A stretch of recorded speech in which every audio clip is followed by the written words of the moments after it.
season and leads the nation with 75 broken tackles. And another thing is he's averaging 4.8 yards after contact. They'll try to find somebody to replace that production tonight. So without Stewart, that means more on the shoulders of quarterback Connor Bazelak.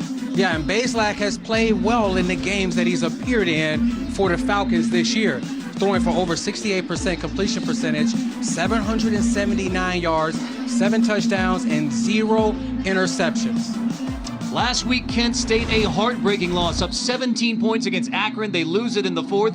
However, the bright spot was the play of quarterback Tommy Ulatowski. Yes, Ulatowski was dominant last week. He threw for 3 touchdowns, and he added another on the ground.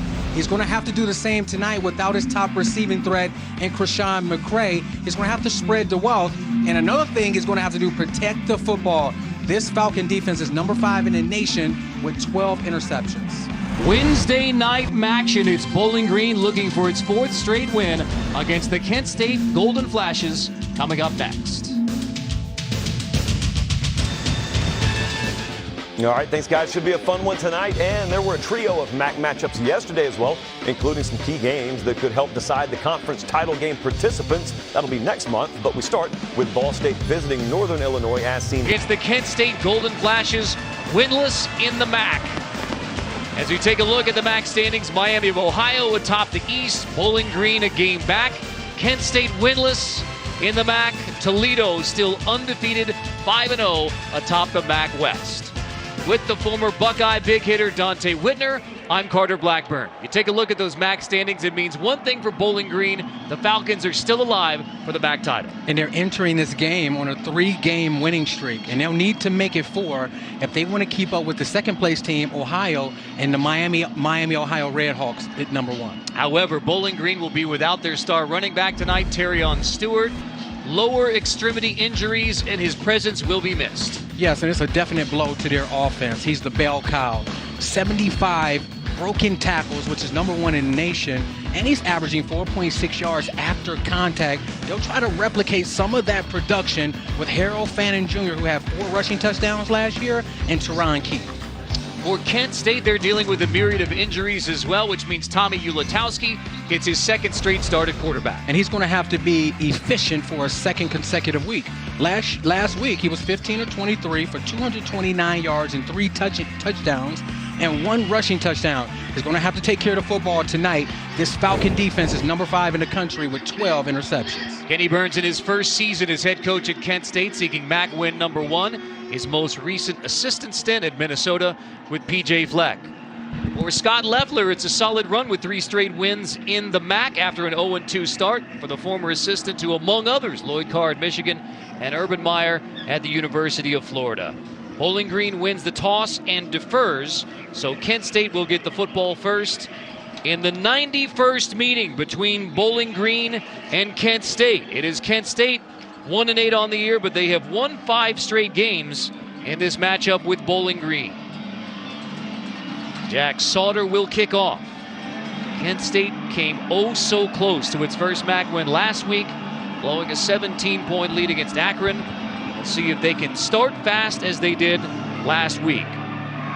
Sauter's kickoff will be fielded around the 5-yard line and brought out across the 20-yard line, across the 25. It's Williams with a solid return across the 30-yard line. As we take a look at the Papa John's starting lineup for the Kent State Golden Flashes, it is an offense that has struggled mightily. Only 2 in the FBS worst at 269 yards per game, which means Tommy Ulatowski, the sophomore from Chicago, will have to play well again tonight. 4 total touchdowns in the game last week, so Ulatowski played well in start number 1. And he's going to have to do it all without his top receiving threat in Krishan McCray, who they like to name and call around here Big Play McCray. He'll have to spread the wealth tonight, be efficient, and don't turn the football over.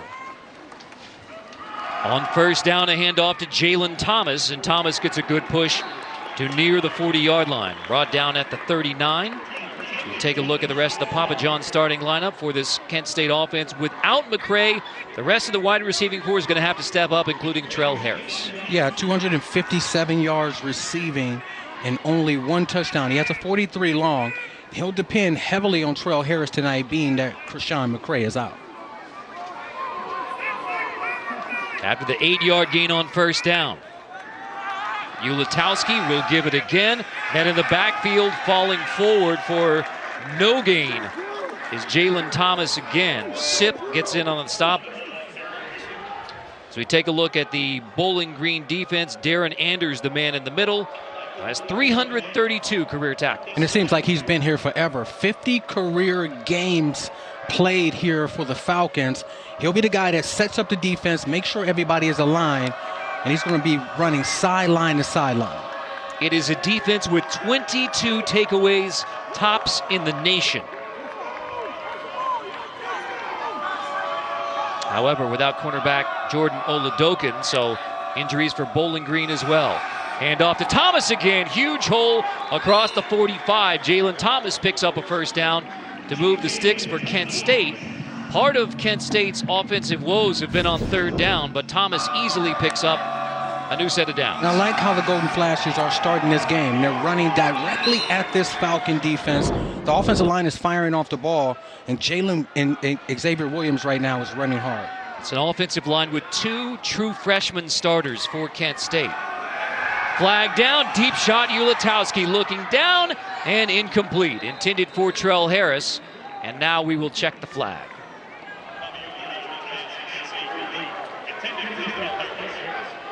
That's Jalen Husky in coverage, who has 4 interceptions this year.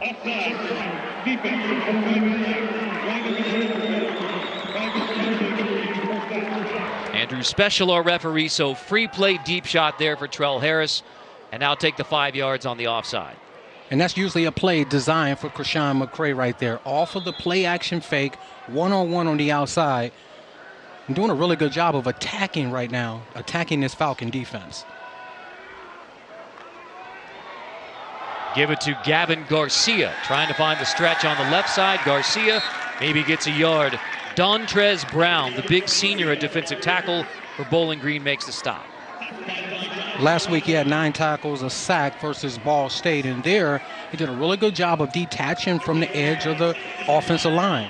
That's the #1 job for any defensive lineman. Get off the block, make a tackle. Great job of making that tackle there.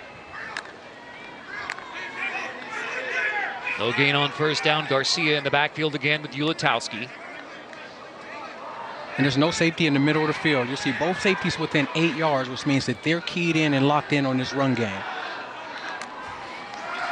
Ulatowski trying to take advantage on 2nd and 5. Pressured from behind on the roll. Ulatowski finds a receiver for a first down at the 40-yard line. It's Floria who makes the grab, the senior from Mentor, Ohio. Without McCray, he's their leading receiver. Ulatowski made that happen. They had really good coverage initially. Patrick Day was covering Floria, dropped him in coverage. Ulatowski got outside and made the easy throw, picking up the first down. This is what you like to see if you're the Golden Flashes. Efficiency early in the game. 2 first downs for Kent State. Only 2 teams in the FBS have fewer first downs than this offense. However, they're rolling right now. Colson makes the grab, the senior from Holy Cross, with his first catch of the season on first down for another gain of 5. And this is a simulated run. Being that you don't have Stewart in the backfield, being that you don't have your top back in the backfield, you want to spread the ball to the outside, force the defense to make tackles on the perimeter. That was an easy 5 yards there they picked up. Production on first down, including the offsides penalty against Bowling Green, has set things up for Kent State on the opening drive. Ulatowski with the safeties walking down again. He's going to pull it, toss it on the run pass option. That's another Kent State first down. Floria makes the grab again.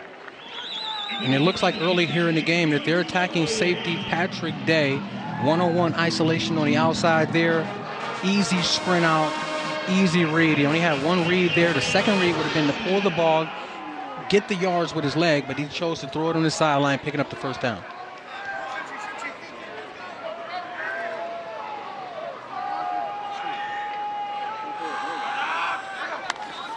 Floria goes in motion. Garcia takes the first down handoff and gets inside the 25-yard line. Anders there on the stop. A gain of 2 on first down. And what you're seeing the Falcons do is give a shell coverage. They're showing 2 high safeties. At the snap of the ball, one safety is running down to play the run, and that was a good job of Anders just being stout in the middle there and coming up with the easy tackle. A lot of shifting in motion, a lot of shifts from this Falcon defensive line here, trying to confuse the offensive line of Kent State. Here they come on 2nd and 8. Ulatowski throws and misses, just misses on the outside, intended for Colson again, as Bowling Green brought the pressure on 2nd and 8. This might have been an instance where Ulatowski thought that the defenders was closer than they actually were. He had time to set his feet and throw an accurate ball out there because Jack Colson was open one-on-one. A productive opening drive for Kent State. They're in field goal range now. Trying to get inside the red zone on 3rd and 8. Ulatowski pressured, and he'll be sacked. Ulatowski dropped. It's the 32nd time that a Kent State quarterback has been sacked this season. Howell leads the way for Bowling Green. And that's his 6.5 sack right there, and you see it coming off the edge, 101, giving a long arm, really moving the offensive tackle wherever he wanted to, and then getting the quarterback on the ground, which is the most difficult. Great job of the Falcon defense holding there and not allowing 7 points and holding them to this field goal attempt. Andrew Glass from 48. This would equal his season-long 48-yard field goal is up, and it is easily good to give Kent State a 3-0 start. Andrew Glass from 48. So a celebration on the sideline from Kenny Burns and Kent State. They have another solid beginning. An opening drive field goal for a team seeking win number 2 on the season. A 3-0 start looks pretty good in Kent. Why do I choose a Sleep Number smart bed? So I can keep them all guessing. So I got you where you want to be. We're the partners for your next move. Everbank. Advantage you. College football on CBS Sports Network is sponsored by Geico. For all your insurance needs, it's easy to Geico. By Verizon. Get the new titanium iPhone 15 Pro on us. And by Old Trapper Beef Jerky. What's your beef?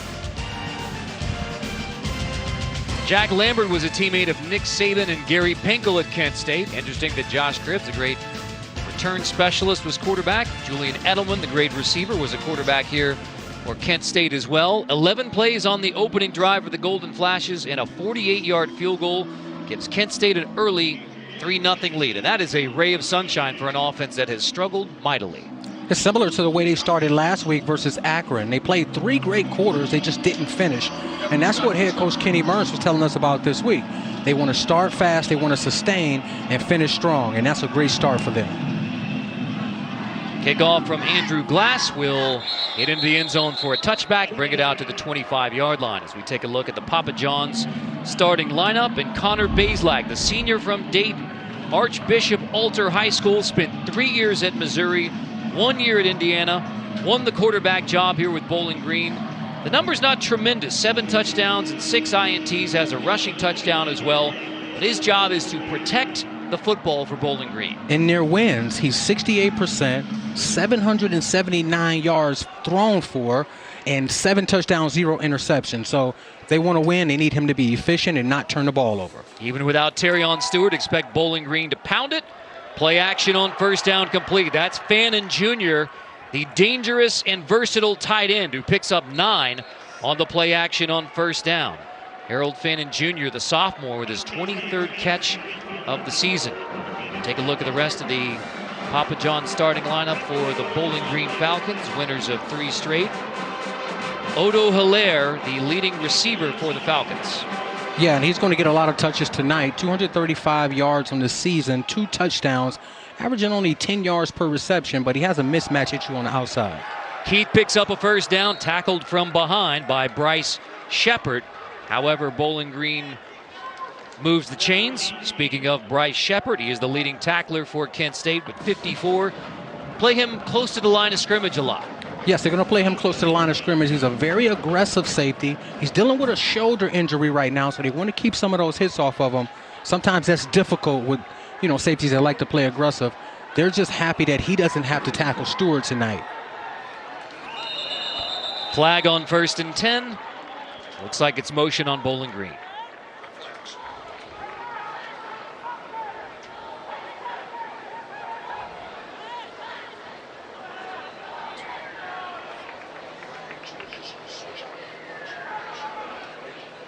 Falcons are backing up.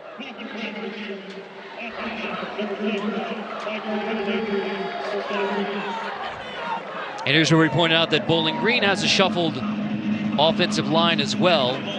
Tude Fadukase is out at left guard, so it's Burns at left guard, Paget at center. Snap infraction makes it 1st and 15.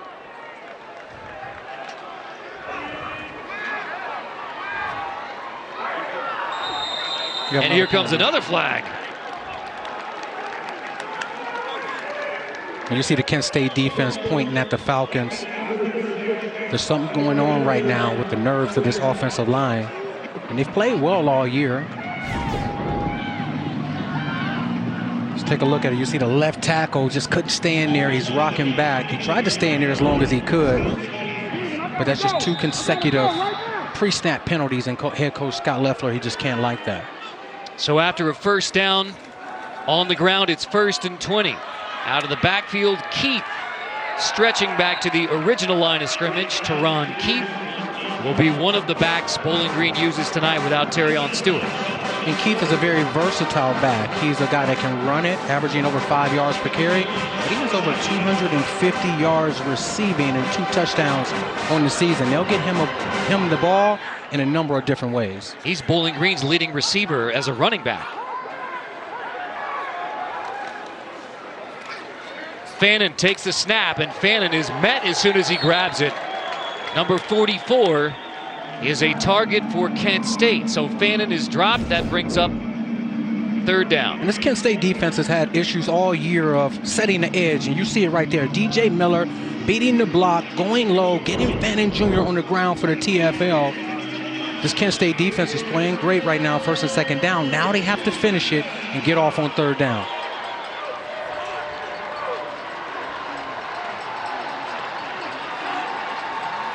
Bazelak on 3rd and 12. Long drop, deep shot, incomplete. Had a receiver but left it just high for Ibrahim.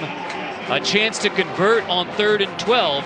Instead, Bowling Green will punt. And I tell you, he made the wrong read here. If we had a higher, you would see Olaire running through the middle of the defense. None of the secondary even paid him any mind. And you'll see it right there. He had 3 defenders in the middle of the defense, and he had Olaire running scot-free. He's gonna regret that one later once he watched the film. Freshman punter Jackson Cleather hits it. Gloria calls for the fair catch and makes the grab at the 15-yard line. So a solid start for Kent State. A 3-0 lead against Bowling Green. Make the Marco's Pepperoni Magnifico with classic and Old World pepperoni. Add the sweet heat of Mike's Hot Honey, and you get Marco's Irresistible New Hot Honey Magnifico. 4-hour home of CBS Sports. Charleston coming off a remarkable season as they won the CAA with 16-2 in conference play. The first NCAA tournament berth since 2018. Friday night, Charleston versus Duquesne, part of the 10th annual Veterans Classic. Solid start for Kent State, both offensively, the field goal drive, and then defensively backing Bowling Green up, getting the Falcons off the field. On the 1st down, nothing much doing on the handoff for the Golden Flashes. Howell in there on the stop as well. And that's going to be critical.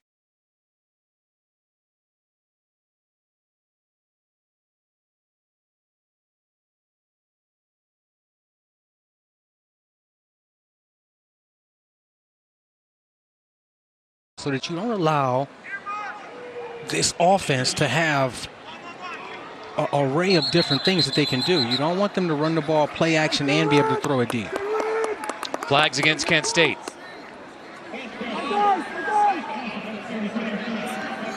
Obviously problems with Andrews specials, Mike, but that's pretty easy to figure out. False start on Kent State.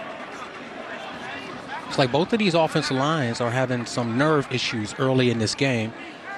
You want to see them get settled in, communicate well, and not have these pre-snap penalties. It's tough to beat the opponent and yourself at the same time. Tommy Ulatowski fakes the handoff, tosses over the middle. It's complete across the 20-yard line. Floria makes the grab again. That's a great job of the RPO game. You see the linebackers, Anders, step up, thinking that is run, and just replacing him and throwing the ball to Floria right behind him. Picking up a significant amount and putting this into a 3rd and short situation.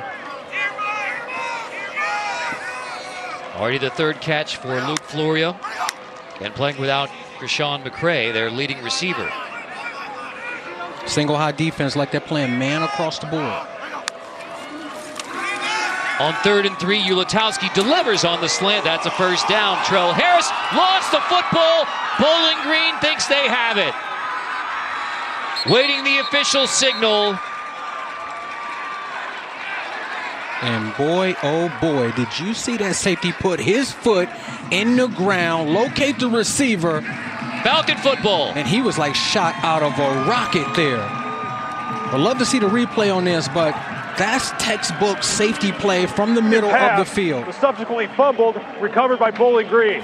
Be 1st and 10, Bowling Green. And Trell Harris was not ready for this hit right here from Patrick Day. You see him come in with ill intentions, force the ball out. Now it's a scrum for it, and the Falcons come up with it in the Golden Flash territory. Just a great job of playmaking on the defensive side of the ball and getting it back for your offense. Day knocks it loose. A phenomenal play. Looks like Deshaun Jones Jr. gets on top of the football. It is the 23rd takeaway by Bowling Green this year, most in the nation. The 11th fumble recovery by the Falcons defense, and it sets up their offense again. This has been the recipe for Bowling Green. Get takeaways on defense, set up your offense on a short field. And the Bowling Green Falcons are the only team in the nation that are top 10 in interceptions and forced fumbles, and they added another right there to the collection. Connor Bazelak on 1st and 10 to throw again with the flag down. Bazelak delivers to the 15-yard line. Ibrahim makes the grab, and forward progress takes him inside the 15. Now we check the flag. You see a lot of the Kent State defenders celebrating. Holding. Offense, number 57. 10-yard penalty for the previous spot. First down. That's a 2nd penalty on the center, Alex Paget. And they're putting a lot of pressure in the middle of this Falcon offense, which is causing them to be very handsy and grab guys. But you just can't have that penalty right there. You picked up a first down, had a great concept. Stretch on the outside for Teron Keith. Takes it inside the 30. Gain of 10 plus on first down to get you back within striking distance on 2nd. And that's some of the production that they want to add because of Stewart not being out there. You see the stutter step on the edge, slow down the defender, and then pick up a significant amount of yards. Teron Keith is going to be, they're going to lean heavily on Teron Keith tonight to continue to run the ball and pick up some explosives in the run game. Keith takes it again on 2nd down. Stretches inside the 25. So from 1st and 20 to 3rd and manageable about 3rd and 4. Look at the rushing touchdown increase. They had only 8 rushing touchdowns a year ago. 12 already in 2023. I mean, they have outpaced what they've done already through 9 games. And they're definitely starting to believe in what Coach Scott Loeffler is teaching on the offensive side of the ball, the toughness up front. Now they have to figure out a way to get this in the end zone. But first they have to pick up the first down. Empty backfield on 3rd and 4. Bazelak, quick hitter. Hilaire on the outside, gets a block, and Hilaire takes it inside the 10, inside the 5. It's 1st and goal, Bowling Green. On the screen from Bazelak to Hilaire. And talking to defensive coordinator Dave Dugan, we talked about these screens on the outside. how the players have to stay at the line of scrimmage to get off of blocks. And O'Leary did a really good job of reading off his offensive linemen and his blockers on the outside and putting his offense in scoring position down to the 4-3-yard line. Tonight's Red Zone brought to you by Verizon. 60% touchdown percentage for Bowling Green. Give it to Fannin on 1st and goal, stretching inside the 1. That's what Bowling Green told us without Terrion Stewart. Harold Fannin Jr. was going to play a bigger role in the offense. The versatile tight end, fullback, direct snap quarterback does it all for Bowling Green. And you can see that Kent State defense was ready right there. When Fannin Jr. is at the quarterback position, he's keeping the ball. He's not reading the defensive ends. He's not going to pull it and hit the edge. Great job of crashing down inside and getting a hat on the hat. Camden Orth at quarterback. He's the more rushing threat at quarterback for Bowling Green. Kent State uses a timeout. They have the wrong personnel on the field. So prior to 2nd and goal, timeout Kent State. Can Bowling Green punch it in when we return to Dick Stadium? The new Barbecue Ranch Chicken Crunch from Jimmy John's is here with house-made barbecue ranch sauce, all-natural chicken, and crispy tortilla strips. All that. Kent State is Bowling Green was a Falcon last year.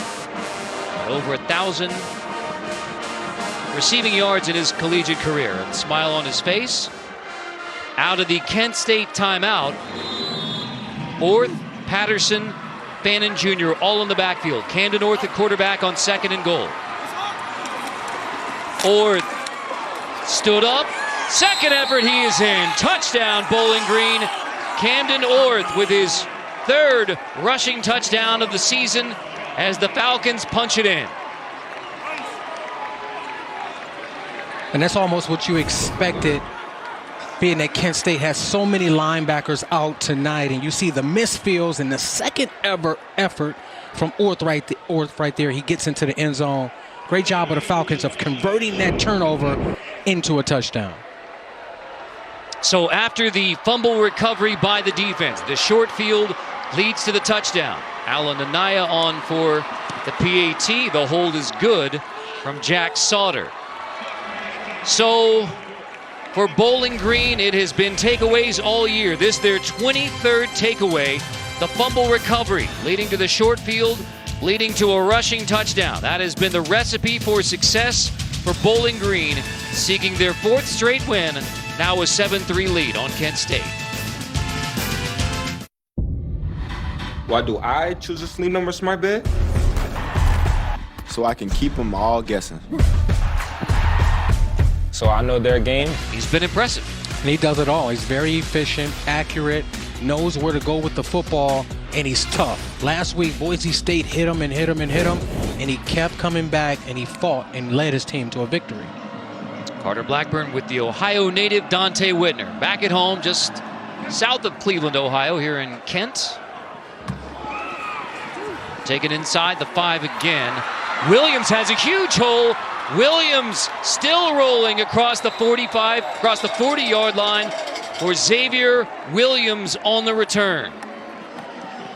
Xavier Williams did a great job of putting his foot in the ground and just bursting through the hole. You see so many times returners, they like to dance back there on the kickoff return.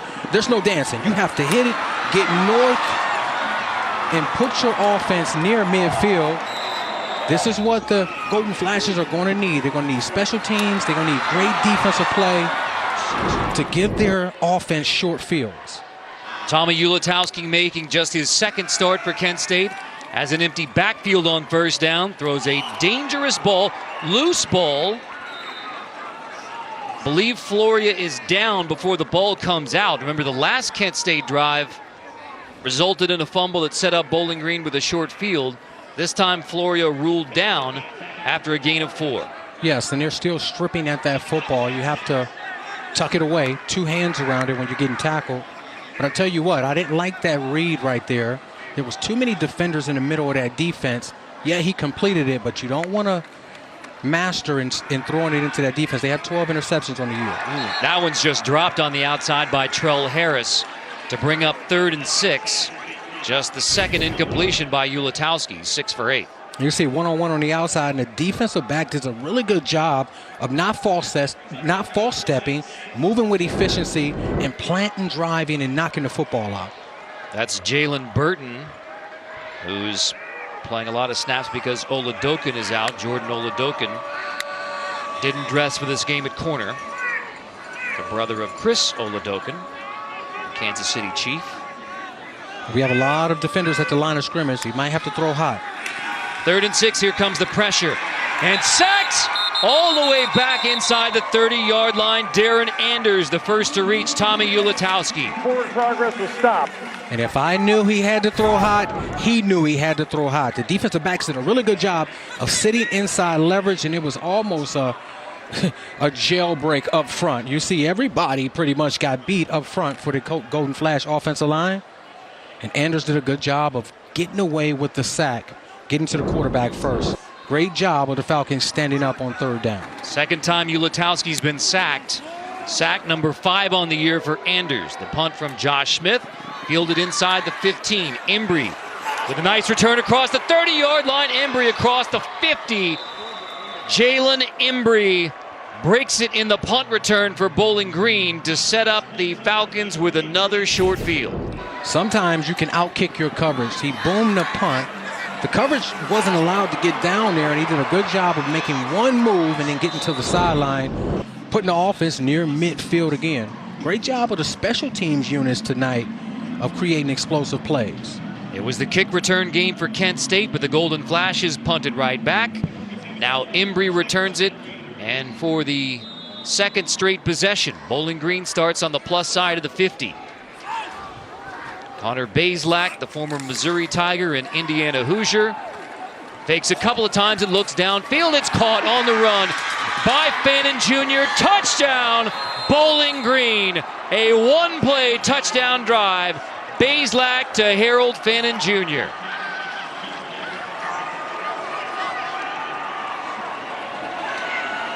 And there was so much going on that offensive play. They motioned to Ryan Keith in. They swung him back out to the left side. Play action pass. Got all the linebackers up. The safety's eyes in the backfield. And you see Harold Fannin Jr. just running scot-free. And the rest of it was up to him. He got into the end zone. Fannin Jr., they expected him to have a big game tonight carrying the ball. Great job of receiving the touchdown there.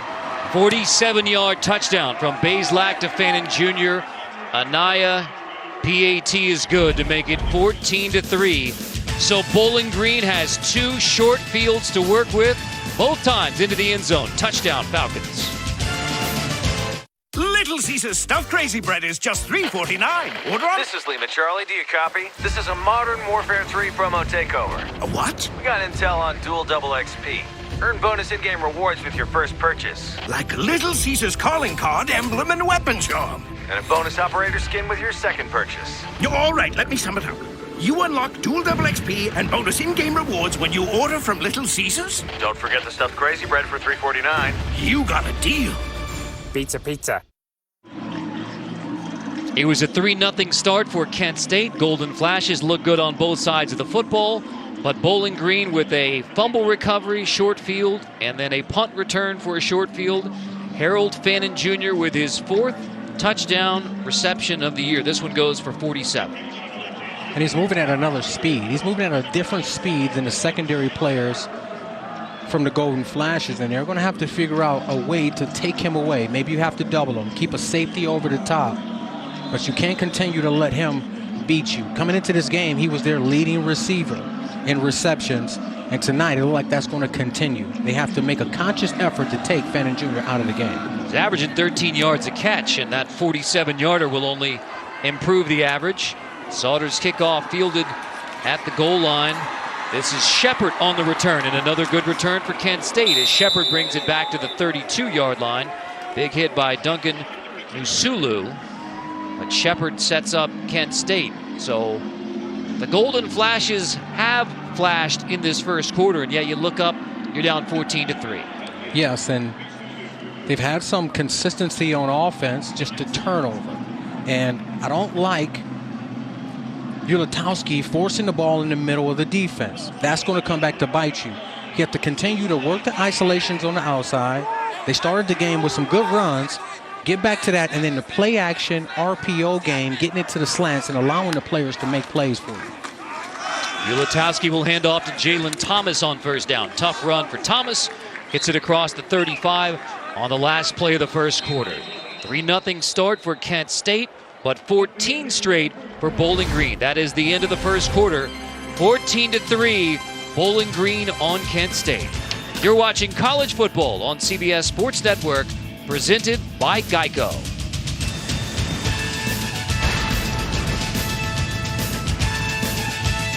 The best way to watch all the Europa League action is Full night in Kent, Ohio, so time for some hot Papa John's pizza. Yeah, don't toss it. Don't waste good pizza, please. Bring one up here. Take it. Flash. One turnover by Kent State, a takeaway from Bowling Green. They call it at Bowling Green the daily double. Turnovers and runs over 12, passes over 16. The explosive plays and the turnovers in the first quarter, both belonging to Bowling Green. That's why the Falcons have a 14-3 lead. On 2nd and 5, Jalen Thomas takes the handoff, and Thomas is stood up after a gain of 2. Looks like 3rd and 3 coming up. Anthony Hawkins at nose guard, and on the stop on Jalen Thomas. And I'm okay with that run there, picking up 2 yards, keeping you in 3rd and short. And it's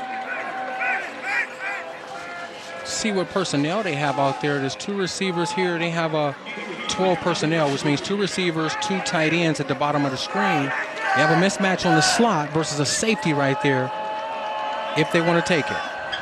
Only 7 rushing yards in the game for Kent State. So throw it on 3rd and 3. Out of the backfield, huge completion. Holmes goes rolling, tripped up from behind as he gets inside the 25. Patrick Day gets him from behind, but Justin Holmes, the sophomore tight end, slips away for the biggest gain of the night for Kent State. And when you can have some type of success versus the running game, this tight end pop play is going to work, and you see it. Patrick Day was responsible for the tight end there. His eyes get caught in the backfield. They block, release the tight end, and he gets an explosive play. Great job of the execution. 39-yard gain. Keep it on the ground on first down into the red zone for Kent State. This is just the 18th trip to the red zone this year for the Kent State Golden Flashes.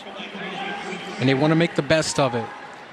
I would stick with the running game here, utilize the RPO game, try to get these linebackers and safeties' eyes in the wrong place and out of position. Maybe you can get an easy one and slip somebody behind them. Jalen Thomas gets him 3 more on first down. Ulatowski, the sophomore quarterback, in just his 2nd start, hands off to Thomas again. Gets to the 15 and sets up a big 3rd down in the red zone for Kent State. And this is a critical 3rd down right here. 3rd and 4. You should be expecting some type of man coverage.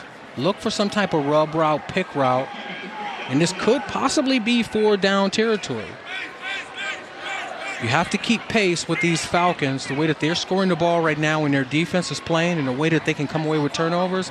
I would think that this would be 4th down territory for the Golden Flashes. Junker, the tight end, goes in motion. 2 tight ends on the right side of the formation. Give it to Jalen Thomas again, and he is ridden down. Darren Anders in on the stop to bring up 4th down for Kent State, and looks like the field goal unit will come on for the Golden Flashes. With that type of run there on 3rd and 4, I would think that they would be thinking to go for it on 4th down. But hey, I'm okay with it. Take the points. 14-6 is a 1-score game.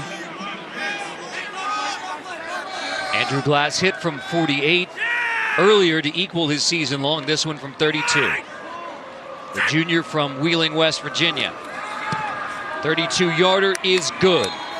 So Kent State gets a 39-yard completion to Justin Holmes, but Bowling Green able to keep him out of the end zone. It's 14-6 Falcons. Say you're looking for the perfect present. You might try looking at the perfect place. A place with gifts that light up a face as well as a room, where it's easy to find the Sonic. Sonic. And by Twisted Tea. Keep it twisted. Matt Johnson, a record-setting quarterback at Bowling Green, had 73 touchdown passes in his Bowling Green career, almost 8,900 passing yards as a Falcon, and now a Kent State Golden Flash, offensive coordinator for Kent State. So some traction in this rivalry where Kent State has won 5 straight. And there is Matt Johnson, whose offense has been challenged this season, but 2 field goal drives, at least at Kent State, keep Kent State within striking distance here in the second. And they're only averaging 14 points per game, and one of the Achilles heels to this offense has been not being able to consistently hit the big play and get into the end zone. And we knew that it was going to be an issue tonight coming into it without their top receiving threat in Krishan McCray, but they have had some long drives. They just had to settle for 2 field goals. The only difference in the game right now is the one turnover. Connor Bazelak for Bowling Green at quarterback, 4 for 5 with the 47-yard touchdown to Harold Fannin Jr. So told us before the game, Dante, with Terrion Stewart out at running back, Bazelak and Fannin Jr. were going to have to step up. That's exactly what the Falcons have done. Teron Keith in the backfield. Fake it to him. Bazelak pressured. Throws it. And that is incomplete. Was he in the pocket or not? It's an incomplete pass. And now the discussion with Andrew Special and his staff. And there's the flag for grounding. And I agree with that. And even if it's not, even if he is outside the pocket, he didn't get the ball back to the line of scrimmage and beyond. So it's an intentional grounding. Intentional grounding. Offense, number 7. Lost it down to the spot of the foul. Second down. And you see Marcus Winfield, nobody even blocked Marcus Winfield. He did a good job of just beelining to the quarterback, not jumping, and forcing him to get rid of the ball before he wanted to, forcing the intentional grounding. Now, you just have to remain penalty-free if you're the Golden Flashes, tackle well, and get them to a 3rd and extremely long, and get the ball back in great field position for your offense. A loss of 16 on the intentional grounding. Bazelak to throw again, complete to Ibrahim, who is drilled as soon as he catches it. DJ Miller Jr. right there on the catch from Ibrahim. So 3rd down and a long way now for the Falcon offense. And the term for what DJ Miller did right there is shooting an arrow through snow. When you're on the outside and you have a bunch of defenders running from the inside, Never you heard can that go one. and take a shot to make the receiver stop his feet, cut back into the defense, and then the cavalry will arrive. Great job there of taking his shot, knowing that it's 3rd and long. You have the guys running, and you can go for the kill shot there. That's Dante Whitner dropping secondary knowledge like an arrow through snow Like himself. an arrow through snow. On 3rd and 24, Bazelak just checks it down. So out of the backfield, Keith gets it across the 20, across the 25, but the Kent State defense does its job, forcing Bowling Green to punt it away, and good field position for the Golden Flashes after the coming punt, with Ibrahim down for Bowling Green. And that is a significant injury for Bowling Green, with Abdul Fatai Ibrahim, one of their leading receivers, down right now for Bowling Green. It's gone. Call right now and order your very own Legzercise Pro, the clinically proven automatic leg mover that soothes pain and naturally promotes healthy circulation. Call now. Kent State forcing Bowling Green into a punt. You see the medical tent where Abdul Fatai Ibrahim getting treatment for Bowling Green right now, just gets rolled in the middle of that pile. And this is just one of those things as a receiver you have to be aware, especially if you know that you have a swing pass or a screen to your side and you're in blocking mode. You have to keep those feet active just in case somebody rolls up on the back of your heels. Hopefully he's okay and can return to this game. Cleather, the freshman punter for Bowling Green. Luke Floria is back for Kent State. Here's a flag prior to the punt on 4th down.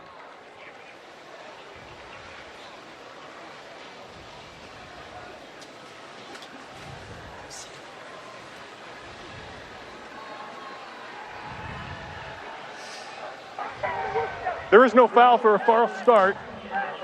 The game clock will start on my signal. Break for Bowling Green. Coach Scott Leffler. 10 minutes, 34 seconds. 5 wins on the year for Bowling Green. If they get to 6, it'll be back-to-back bowls for the Bowling Green Falcons, but Scott Leffler said that is not our goal. It's to get to 8-9 wins, remain in contention for the MAC East, which they presently are. Leather's punt. Floria calls for the fair catch. He'll grab it at the 32-yard line. CBS Sports recognizes Native American Heritage Month, a time to honor the culture, traditions, and achievements of the nation's original citizens. Here in Kent, Ohio, it was Golden Flashes out to a 3-0 start and 14 straight for Bowling Green on short fields for the Falcons. Kent State a field goal drive last time they had it, as Ibrahim tries to stay warm on the Bowling Green sideline. Tommy Ulatowski and the Golden Flash offense back out on first down. Ulatowski pressured again, rolling to his right. Finds time, finds a receiver on the sideline. It is caught for a short gain by Colson. And I like what Ulatowski did there. Keep his eyes downfield, stepped up and away from the rush and took the easy completion on the sideline and didn't try to force the ball downfield. That's what you like, the efficiency and the accuracy right there, and not trying to put the ball in harm's way. Avoided his 3rd sack. Kent State has allowed 33 sacks this season between the 2 quarterbacks they've played. Ulatowski pulls it on the run pass option. Dangerous ball, but it's caught inside the 35-yard line. Floria makes the grab. 2 Falcon defenders had a shot at the football, but Floria holds it in. And he just got that ball over the outstretched arms right there of the defensive back. He thought he had an interception. Great job of Floria with the concentration, bringing the ball in, and another explosive play behind this Falcon secondary. Gain of 29 this time to Luke Floria. Again, the Golden Flashes without their leading receiver, Krishawn McCray, who has 4 receiving touchdowns this year. They only have 8 passing touchdowns on the season. Gavin Garcia gets a solid gain inside the 30 for Kent State on first down. And I like the chess match right now that they're playing. When they load the box, they're going to a lot of play action, RPOs, throwing the ball on the outside. When they keep the safeties back, they're going to those type of inside zone running schemes and picking up significant amount of yards on first down. Here's another 2nd and short. I would like to see either a play action pass or another run to get into a 3rd and short. Trying to draw him off on 2nd and 5. Ulatowski takes another deep shot, incomplete with the flag down, looking for Floria again. But now we'll check the flag on 2nd and 5. Hard count from Kent State prior to 2nd down. Offside, defense, number 0. 5-yard penalty results in a first down.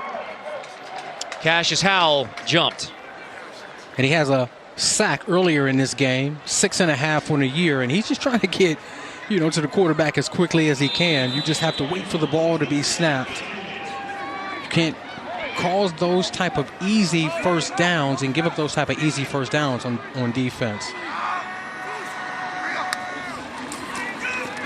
Golden Flashes keep it on the ground again on first down, pushing inside the 20. Back-to-back red zone drives for Kent State. Mentioned prior to their last one, only 17 trips to the red zone on the season coming into this game. Back-to-back drives in the red zone. Last time they settled for a field goal. This time Garcia stood up on 2nd and 4. There's a helmet off. Cameron Golden's going to have to sit out a play at right tackle for Kent State. And it is a offensive line that is duct taped together for the Golden Flashes. And have to sit out Golden at right tackle for a snap. See if it's Nick Bryan who comes in at right tackle. And it looks like that happened at the wrong time. They were trying to go to some tempo, hurry up, and catch this Falcon defense off guard. being at the left tackle, had to go out and they had to bring a new guy in. They were able to substitute and match, and it really hurt their up-tempo offense. On 3rd and 3, read it, Ulatowski keeps it, and he's met on the edge and dropped by Jalen Husky.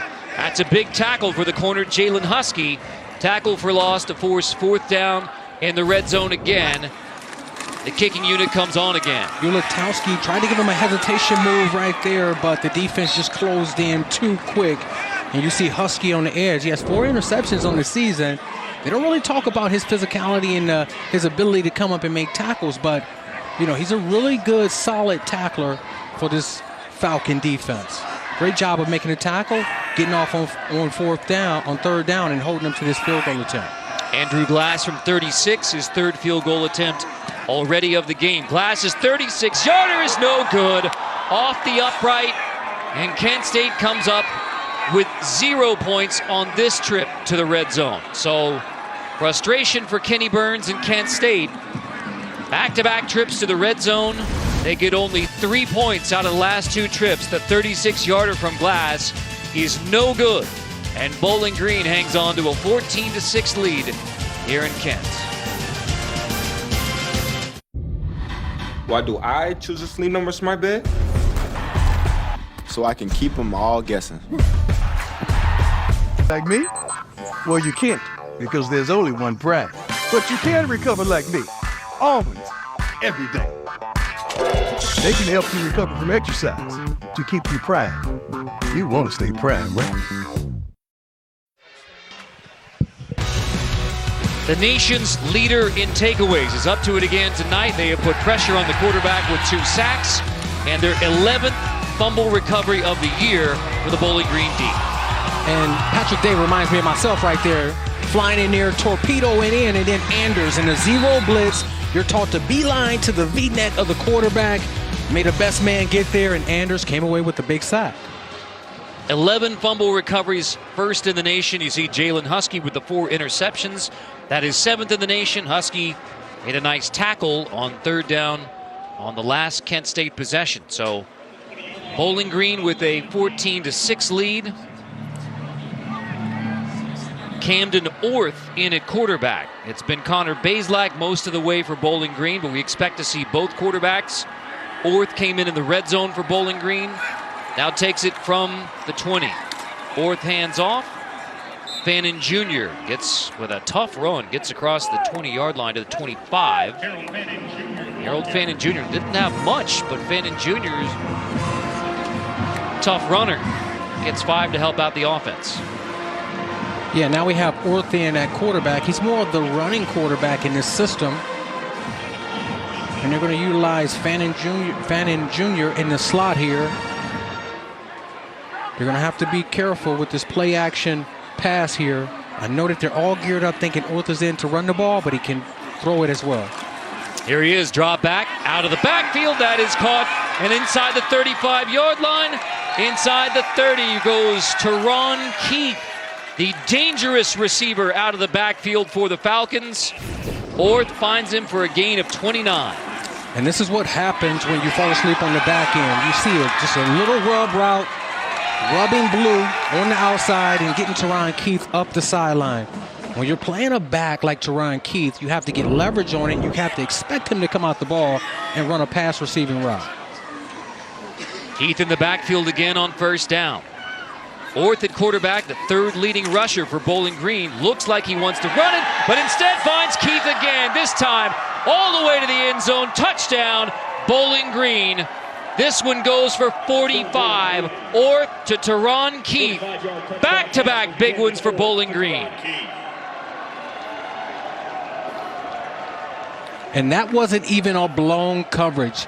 They played the coverage properly. They just isolated the middle linebacker here. You see it, 46 on Teron Keith. They have 2 safeties split it. And that's like the Red Sea. He's running in untouched. Teron Keith is really showing his receiving skills out of the backfield tonight. That's 74 yards on 2 plays for Teron Keith. The PAT is good from Anaya. So the explosive plays back-to-back from Camden Orth. He comes into the game and goes 2 for 2 passing, 74 yards, both to Teron Keith. The junior from DeLand, Florida, puts Bowling Green in the end zone again, and the Falcons lead it 21-6.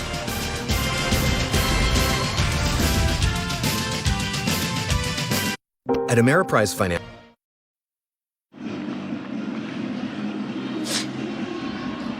Bowling Green has a 21-6 lead. The Falcons doing it with big plays, averaging 11 yards per play. That one goes 3 plays, 80 yards, 74 of them to Teron Keith on back-to-back completions. Camden Orth with his 4th passing touchdown of the season. His one drive as quarterback results in a touchdown for Bowling Green. The Falcons kick off with a 21-6 lead, trying to win their 4th straight game. And the MAC, after an 0-2 start in MAC competition, trying to get to 4-2 and stay alive for the MAC East Division title. Squib kick will be scooped up inside the 20-yard line by Williams. Williams is met as he crosses the 30. The football's out again. Kent State appears to get back on top of the football after Xavier Williams lost it again at the bottom of the pile. We'll see if Kent State, in fact, does recover. And I'll tell you what, these Falcons defenders on special teams and defense are flying around. There's been a lot of footballs on the ground tonight. Kent State football. The ruling on the field was a fumble recovered by the receiving team. It'll be 1st and 10, Kent State.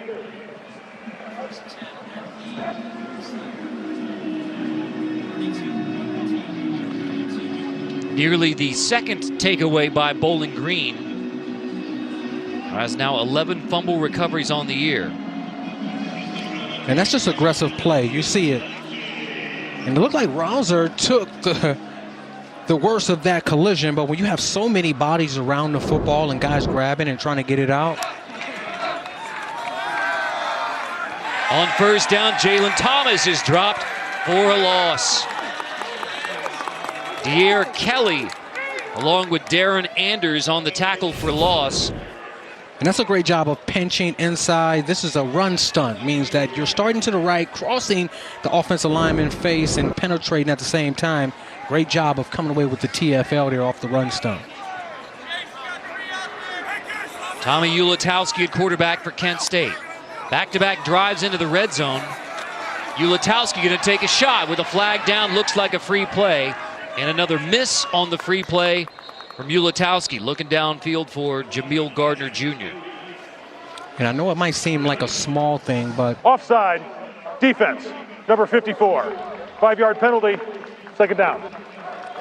I know it might seem like a small thing, but when you know you have a defender offsides in a free play, you have to do your best to keep that ball in bounds so that you just at least give your guy to go up and an opportunity to make a 50-50 catch right there. An interception won't hurt you. You have to keep that in bounds. 5 yards makes it 2nd and 7. Fake the handoff. Ulatowski reads it over the middle. That was tipped. Looked like Anders got a hand on it. Incomplete, intended for Floria to bring up 3rd and 7. And the best thing that happened there was probably that the ball got tipped. He had 3 defenders around his intended target and possibly could have threw an interception there. Anders timed it well. If you can't get there on the blitz, you get your hands up. And if you can't get there with your hands up, you jump and knock the ball down. Great job of showcasing his athletic ability there. Pressure coming. Yeah, here they come. It's Anders off the edge on 3rd and 7. Ulatowski delivers incomplete. Just a busted communication that time. Looking for Gardner downfield. He never looked for the football. And Kent State goes 3 and out. Definitely a communication issue there. And the receivers are taught in the quarterback in communication. If the cornerback is on top of the route, you throw it shorter and you throw it back shorter. If you have a step on him, you lead him out there and allow him to cover up the receiver and drop the ball in the bucket. Just miscommunication on that play there. It hurts on 3rd down. Josh Smith, the junior from Australia, hits it at the 25. Jalen Embry backs up inside the 15. Has a chance at another return. Flag down as Embry gets back to the 27, where he's dropped But Embry will check the flag.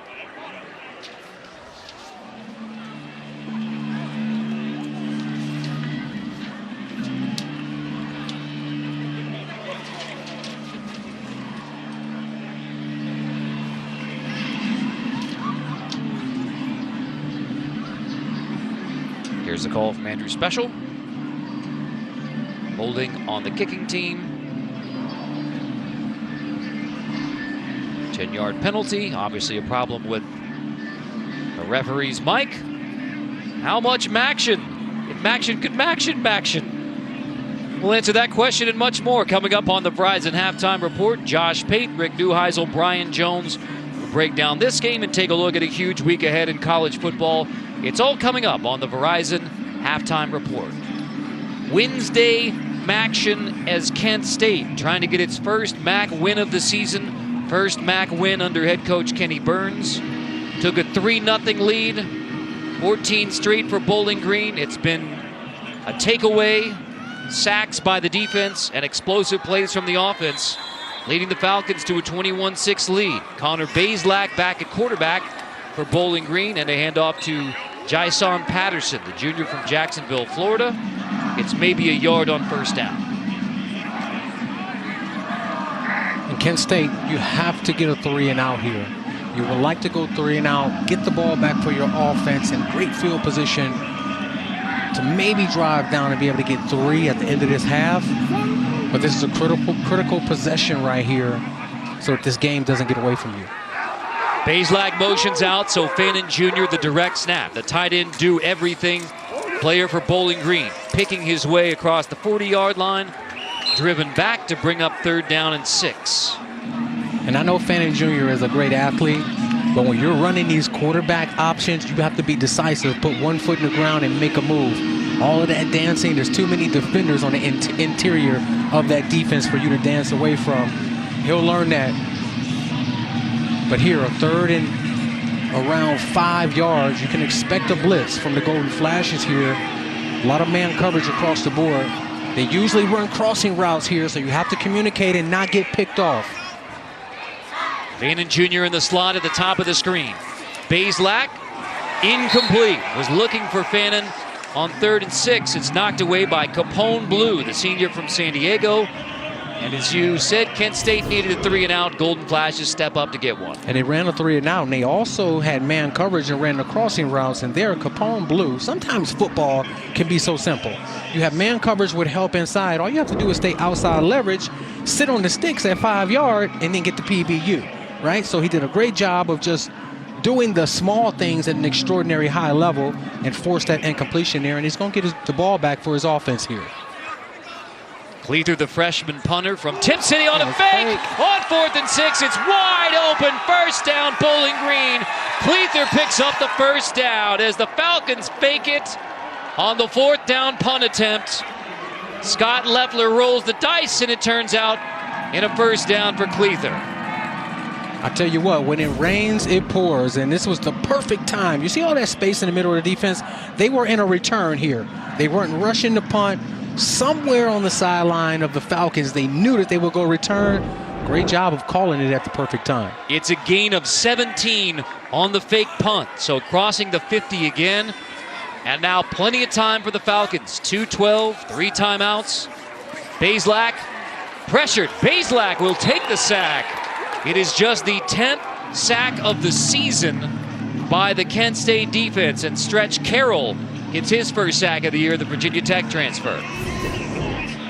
Carroll, the Virginia Tech transfer. You see him go inside, move there, get vertical, and get the quarterback on the ground. And they needed that because they had O'Leary again running through the middle of the defense for a potential big play. And there, the defensive line saved the secondary. Teron Keith in the backfield. The pass-catching threat out of the backfield. Bazelak fakes it to him, setting up the screen. Fannin Jr. right up the middle. Fannin Jr. inside the 25 with the block. He takes it inside the 15. The screen for Harold Fannin Jr. Another explosive play. This one goes for 34 yards. Fannin Jr. is trying to have a career night tonight. You'll see the fake to the left, fake to the right, middle screen. You got the blockers all out in front. And then All he has to do is just run away from the defense. I like the way that Scott Loeffler is drawing up these plays and really featuring Fannin Jr. tonight. Already a 47-yard touchdown for Fannin Jr. Sets Bowling Green up in the red zone again. After the fake punt gave him a first down. Bazelak check down. Keith sets up 1st and goal for Bowling Green. Keith had the last big play touchdown for Bowling Green. Less than a minute to go in the first half. And Bowling Green tries to keep it perfect in the red zone. Number 43, Chase Fortcamp. He has to take that. He has to take Teron Keith to the flat. You only have one responsibility on that. You can't stare at the quarterback. And anytime Teron Keith is in the game as a defender, I would be thinking, catch the ball out of the backfield, quick out. Now they're knocking on the door of a touchdown. Orth at quarterback on 1st and goal, trying to find the end zone. Orth stretches, he's in. Touchdown, Bowling Green. Camden Orth with the rushing touchdown for the Falcons. Had the passing touchdown on the last drive for Bowling Green. The senior from Gainesville, Florida, with a rushing touchdown, and the Falcons have a commanding 27-6 lead. Less than a minute to go in the half. That 225 pounds came in handy there. You see it defeat 2 potential blockers and fall over for the extra effort to put the ball in the end zone. Let's see if that ball stretched across the goal line. He did. Touchdown, Falcons. Anaya PAT makes it 28-6. Kent State had a 3-0 lead in this game. They held Bowling Green's offense in check the first 2 drives. But after that, 14 straight for Bowling Green, and now the Falcons piling it on. A 17-yard gain on 4th and 6 on the fake punt by Jackson Cleather. And then Camden Orth finishes it off with a touchdown run. And the guys that made this happen was the offensive line. You see hat on a hat, positional blocking, and then Orth getting outside, breaking the 2 tackles and using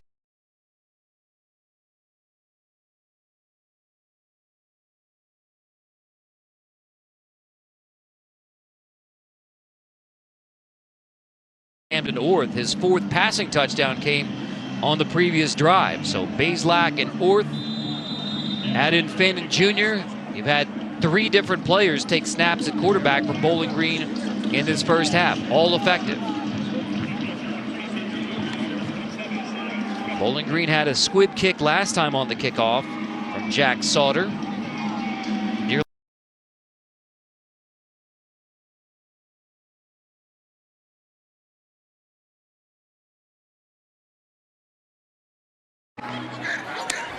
Taken at the 20-yard line. It's Shepard who brings it across.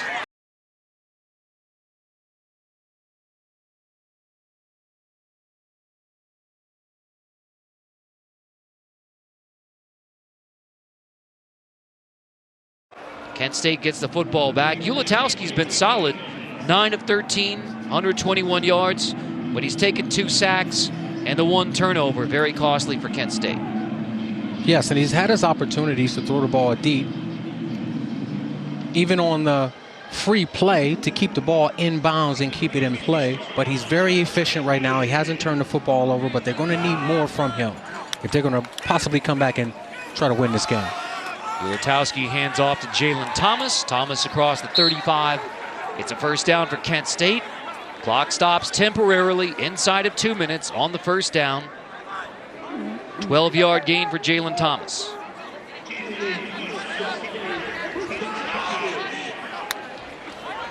Ulatowski snaps it quickly on first down. Across the 50-yard line, Floria has the grab. So Kent State rushes to the line again. Again, clock stops temporarily at 31 seconds. They have to get lined up, have to get set. Can't snap the ball without everybody being set for a second. Trips to the top. Ulatowski with time to throw, but nowhere to go with the football. So he tucks it and gets out of bounds with 17 seconds left. They still have 2 timeouts left. If they can pick up a big chunk play here, you can still rush down and clock it. I would possibly take a timeout. But they have a lot of time here and 2 timeouts. Andrew Glasser, kicker, missed on his last attempt. but hit from 48 earlier in the first half, 2 for 3. Kicking in the first half for Andrew Glass.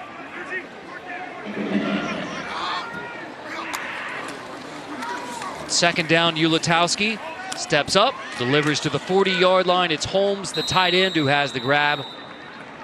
Clock stops with 10 seconds. Timeout, Kent State with 1 left. So this is an interesting 10 seconds left for Kent State. You've got a chance to move the ball downfield maybe one more time.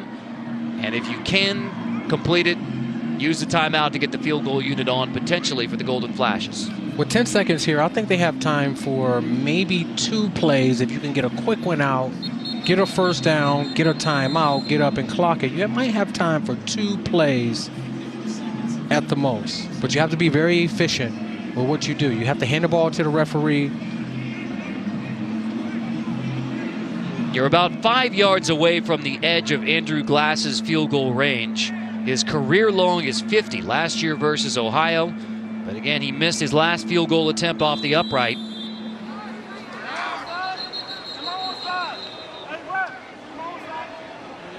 Timeout, Bowling Green. Their first charge timeout of the half. 30-second timeout.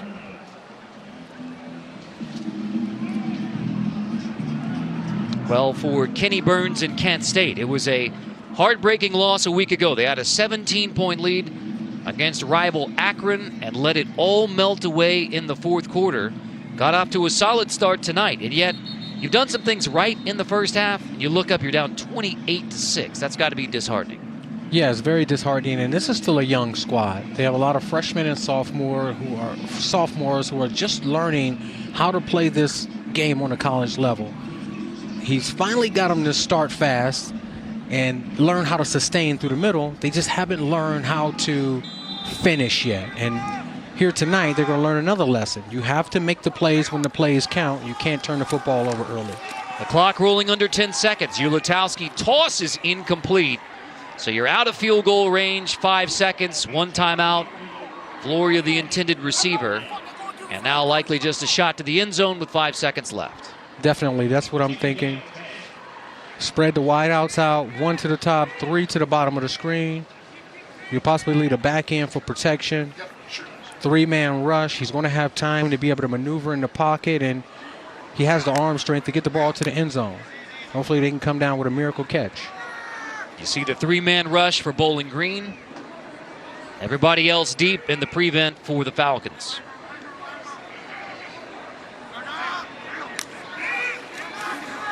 Ulatowski at the end of the half, desperation for Kent State. Will heave it long to the end zone. It is intercepted in the end zone, picked off by Jalen Burton. It will be the second takeaway. Or was he out of bounds? Regardless, it is the end of the half. See if Burton's credited with an interception.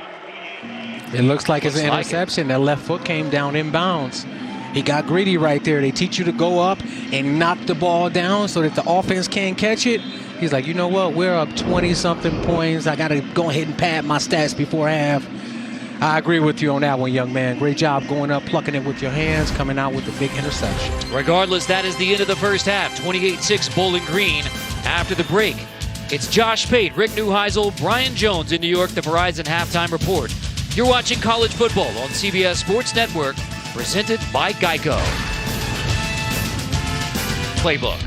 Yeah, we're going to take a look at that big play right before the half. And you see Khalil Sanders here. He's supposed to look like the other 2 linebackers evenly dispersed. They have both safeties taking away both verticals. So they run the safeties out of there. And you see Khalil Sanders. He's supposed to beat his feet there. He's supposed to back up maybe 3 yards from where he started and make this ball get thrown in front of him. You'll see initially he steps up as if he has a man coverage, jumps, and there's nobody in the middle of the field. He vacated the middle of the field. Embry takes the second half kickoff from near the goal line to near the 25 for Bowling Green. Let's take a look at the first half stats brought to you by Kubota. 10.3 yards per play and a takeaway by the defense. That's the recipe for success for Bowling Green. And that's astronomical when you think about yards per play. 10-point yards a clip. They're going to have to slow them down at some point if they think they're going to get back into this game. And another thing is bring more pressure. On third down, man coverage on the outside, pressure, and try to heat up the quarterback and force him into some mistakes. Camden Orth has 3 total touchdowns for Bowling Green, but it's Connor Bazelak at quarterback to begin the second half as he started the first half. Bazelak keeps it on the option, gets across the 30-yard line. So Orth is known for running the football, but Bazelak tucks it and gets a solid gain on first down for Bowling Green. And Bazelak clearly didn't want to run the football there. You see him curl up on the sideline there. I think that next time they go to that, they'll bring Orth in the game, who's, pretty comfortable getting outside the pocket, challenging the defense. I don't know if they want to run that with Bazelak again. Keith in the backfield, already over 100 receiving yards in the game for Keith. This time he keeps it on the ground, picks up a first down, breaks a tackle, rolls across the 50 into Kent State territory as Teron Keith, who's done it in the receiving game this time, breaks explosive in the run game. Like Terrion Stewart, to me, you see the hesitation, making the middle linebacker miss, and then getting outside to the sideline to pick up the first down. I like what Keith is providing to this offense tonight, providing big plays, explosive plays, catching the ball out of the backfield and running it. Fannin just 10 yards away from 100. Keith and Fannin, the only duo in the FBS to have over 100 receiving yard games. Keith breaks this one inside the 20-yard line. Keith takes it inside the 15. Lost the football at the end, but he's down by contact. Keith and Fannin, the only 100-plus, neither of whom were a wide receiver. So Keith back to the more traditional run game. Had 23 on the previous game.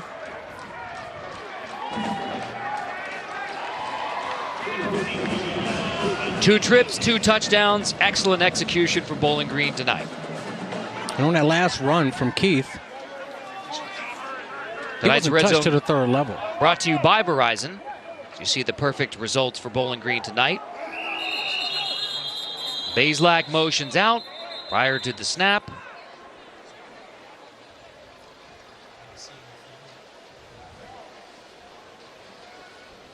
The previous play is under further review.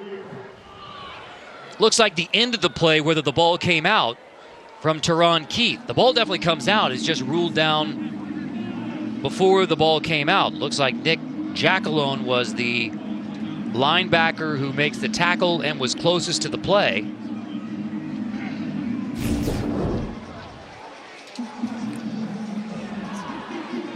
And that's a fumble. That ball's you see, out. That's an intentional swipe out there. And let's check the recovery. Oh, it looks like the Falcons recovered it back, but that was a clear fumble. And that's what you're taught to do as a defender. If you're running up on a ball carrier and he can't see you, you're supposed to go for the football, then secure the tackle. Good job of getting it out. You just have to secure it on the ground. There's 2 Golden Flash defenders there. You have to, one of those guys have to lay on him, and then the other has to go ahead and just possess the football. It's very difficult. So you think this is going to remain Bowling Green football with Keith getting back on top of it? Yes, I think this is going to remain Bowling Green football. Keith was able to pull the football in. Just a missed opportunity for the Golden Flashes there. After review, the ruling on the field stands. Bowling Green, first down. It's a gain of 30 by Teron Keith. The last 2 plays, 53 rushing yards from Teron Keith. And even though the ball comes out, Bowling Green able to get back on top of it. Would have been just the 3rd fumble recovery of the year by Kent State. But instead, it's another red zone trip for Bowling Green from the 14. And I'll tell you who they're missing. They're missing their linebackers. Devin Nicholson and C.J. Harris is really showing up tonight. Bazelak complete. Hilaire cutting it back inside the 10. Hilaire with the gain of 7 on first down. We have a Golden Flash player down with an injury. It's Tyler Baylor, the senior defensive end, Maryland transfer, who's down for the Golden Flashes.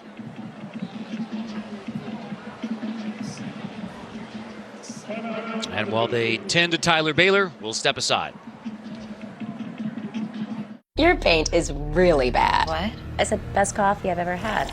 Should've used Bear. Sorry, sign where? No, I said Titanium. We do have free movies with the purchase of headphones. I'll just use my iPhone. Only AT&T gives everyone our best deals on any iPhone with any popular plan. Guaranteed. Get iPhone 15 Pro on us. Tyler Baylor able to walk off to the Kent State sideline by himself, so good sign for the Golden Flashes, for the senior defensive end. However, the Kent State defense is backed up. 2nd and 3 in the red zone. They've gone to Camden Orth as the red zone quarterback tonight and much of the year, but it's Connor Bazelak still in there at QB. The former Missouri Tiger and Indiana Hoosier. Bowling Green, his 3rd stop in his college career. The native of Dayton. Bazelak on 2nd and 3. Shovel toss, Fannin. Golden Flash is right on top of it as Fannin gets 2 to bring up 3rd down on the shovel to the tight end Harold Fannin Jr. They're really featuring Harold Fannin Jr. tonight. They're really trying to get him into the end zone any way they can. They use a lot of eye candy there, the motions and the shifts, knowing things happen quickly down here in the red zone, hoping to get the defense to flow to the right and then sneak Fannin Jr. into the end zone with the flip play. Great job of staying disciplined and keeping your eyes on your work as a defense. Bazelak goes under center on 3rd and 1. Fake it to Fannin. Bazelak tosses. Incomplete. Stretching out, reaching out to make the grab is Gazaric, the tight end. But they're in coverage, Capone Blue. And that's a great job of Capone Blue locking his eyes on his coverage. Nearly allow the tight end to get outside leverage on him, but continued to fight. And you see it, he almost pulled that in with one hand. Just the ground caused the PBU there. 4th and 1, offense stays on the field. Here comes Camden Orth. Looking for the 10th 4th down conversion of the year for Bowling Green. Orth back into the shotgun on 4th and 1. Orth is going to pull it. Orth is dropped, and Kent State comes up with a 4th down stop.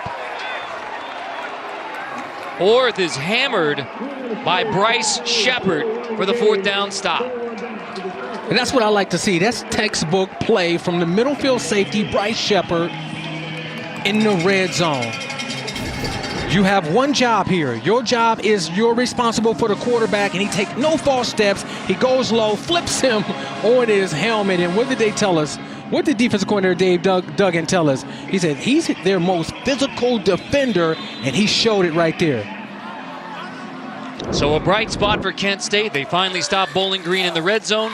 Backed up, Jalen Thomas gets the 1st down carry for a couple. Shepard getting props on the Kent State sideline for that nice 4th down stop. And he deserves it. That's a great job of staying locked in on your work, locked in on your responsibility, and then coming up with the play in the big hit when it matters. They have a lot of room to the top of the screen here, one-on-one. If they want to go for an explosive and try to get behind the defense, get some good protection and just throw it up there and allow the guy to go up and make a 50-50 catch. Fake it, toss it. It's complete to Trell Harris, spinning away from the defender for a 1st down to the 23-yard line. Patrick Day makes the stop after a gain of 15. RPO action, getting the linebacker sucked up. And I like to see Trell Harris go in the middle of the defense again after taking that big hit earlier. He has a lot of courage for a guy that's 5'11", 180 pounds. Great job of securing the football and picking up the 1st down. Tommy Ulatowski fakes the handoff, throws to the outside. It is caught by Gardner just short of the 1st down. It's a gain of 9 on 1st down. And that's a long throw, and you see it there. Set up the route, get up on the toes of the defensive back, and then come back for the football and snag it with your hands. On 2nd and 1, Jalen Thomas has a 1st down, shaking his way to the 45-yard line for the Golden Flashes. That's a gain of 13 for Jalen Thomas. And there has been some room inside for Jalen Thomas tonight. Early in the first quarter, he had an explosive run, and you see it there. Stepping over the tacklers and finishing a physical run, picking up another first down. I like when the golden flashes are in this up-tempo offense. Snap it again on first down. Ulatowski going up to grab it. Harris. And Trell Harris hangs on to the football as the Falcons try to rip it away. Deshaun Jones Jr. going for the rip. Harris hangs on. Trell Harris did a really good job of double pumping. That reminds me of high school basketball when I used to go up and slam dunk it with two hands. I had to double pump it. Great job of going up, securing it with the hands and bringing it down. I want to check the tape on that. I'll bring it in. Dunk. I'll bring it in off vertical at 5'10". Take the handoff. Pressure coming. Ulatowski sacked for the third time. The ball's out, but Ulatowski was down. The third sack of the night by Bowling Green. Darren Anders has his second sack of the night. Now 34 sacks on the year on Kent State quarterbacks. And they brought the blitz there. He had a wide open running back flanking to the top of the screen. And this is where that internal clock has to go off. You have to get rid of the football. They're bringing a six-man pressure. The ball has to come out quick. Looks like Howell and Anders will share that sack, but it's a loss of 5. Surveying the defense. A lot of zone coverage. They have two safeties back. They could potentially run the football here. 2nd and 15. A short handoff. Get you back to the original line of scrimmage. Jalen Thomas. Looks like it's going to be 3rd and 11 coming up for Kent State. And I like them in the up-tempo. It seems like they're in a rhythm when they get up to the ball, see what the coverage is, call the play at the line of scrimmage, and then run it. A lot of defenders at the line of scrimmage. He might have to throw hot again. Trell Harris at the bottom of the screen is going to have to be ready for a slant or a hot shot.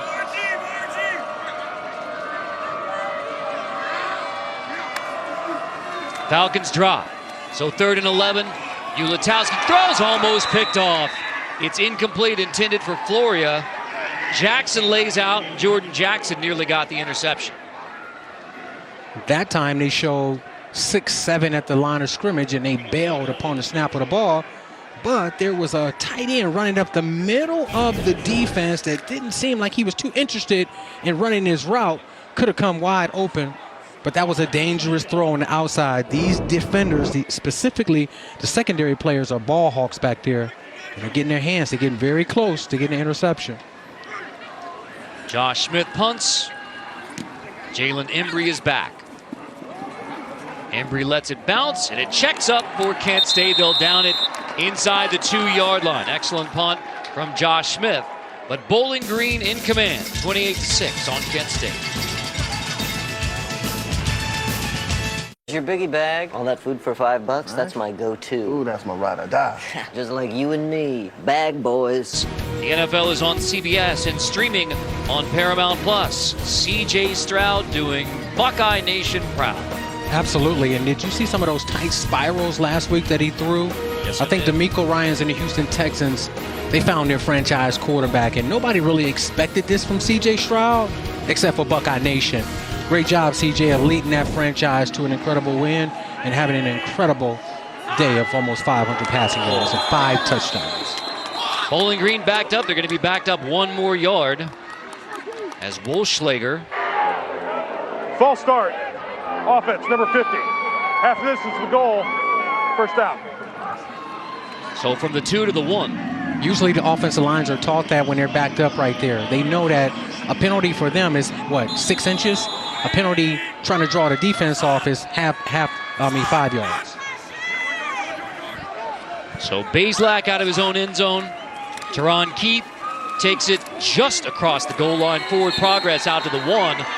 Kent State signaling safety, but forward progress back to the line of scrimmage. And that's a great job from the interior of the defensive line, getting penetration there, creating a pile at the feet. You'll see it, creating a pile there, disengaging from the block and wrapping up the back close to a safety. Fannin Jr. in the backfield with Bazelak and Jason Patterson. Looks like Bowling Green discombobulated prior to second down. Timeout, Bowling Green. Their first charge timeout of the half. Falcons take a timeout, backed up, but in the lead, 28-6. iPhone 15 Pro for your husband. iPhone 15 Pro. Carolers, to tell me you want a new iPhone, a better plan's Verizon. No way they take this wreck. Yes, they will, and you'll get iPhone 15 Pro and Apple TV 4K and Apple One. Orth on the bat for Bowling Green. He has 2 rushing touchdowns and 1 passing touchdown. They've used Orth in the red zone, but backed up inside the 1. It's Bazelak at quarterback for Bowling Green now on 2nd and 11.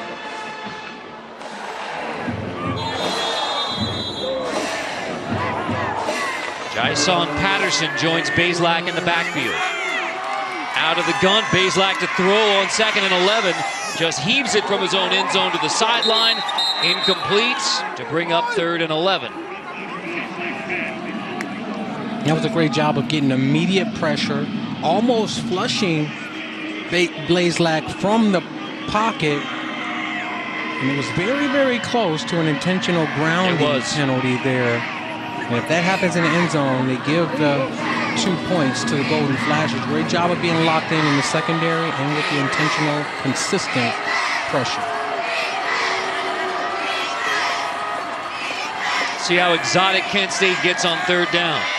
They drop, Bazelak throws, check down complete, get it out to the 9-yard line, and that's it. Austin Osborne makes the grab, but it's going to be 3 and out. Bowling Green will punt from its own end zone. The Golden Flash defense fooled me there. They had 5 defensive backs across the yellow line on where they had to get for the first down. They had the linebackers up in there like a zero all-out blitz, and then upon the snap of the ball, they bailed out and forced the quick throw. And then they converged on it, gang tackled it, and got it down before he got the first down. That's great execution. Jackson Cleather had the 17-yard gain on the fake. Last time he was called on, now it's Cleather punting from his own end zone. Cleather hits it at the goal line. Floria is back. He will let it bounce. It is a short punt, out of bounds. No, it checks back, almost went out of bounds. And now rolls to the 39.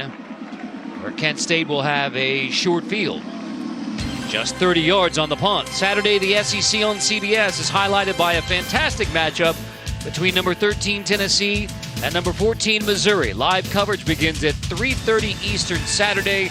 The SEC on CBS and streaming on Paramount Plus. Last 2 seasons, 40-plus points. 2 of them in the SEC. Georgia's gone 14-0 when 40-plus. Tennessee's gone 12-0 when 40-plus. Oregon and Washington on that number as well. The 2 terrific teams in the Pac-12 this year. Ulatowski to throw on 1st and 10. That is caught inbounds or out of bounds. Harris. 2nd down. Incomplete. 2nd down. Again, going with the RPO game and trying to get to the individual route on the outside. You see Trell Harris just trying to get that right foot down. He just couldn't because he had to stretch so far out of bounds to get to the football. Jalen Husky with the push to help him out of bounds too. Anders showing pressure as Kent State checks to the sideline. We'll see if Bowling Green brings the backer again. Here's Anders creeping up on 2nd and 10. Here he comes, running right into it. And a minimal gain on 2nd down by Jalen Thomas. And that's a good job of the run stunt there. Linebacker looping off the edge. Defensive line stunting across, getting penetration, and then coming away with the TFL. They're really getting very aggressive, the Falcon defense is, and they look like they're going to get aggressive here on this 3rd down.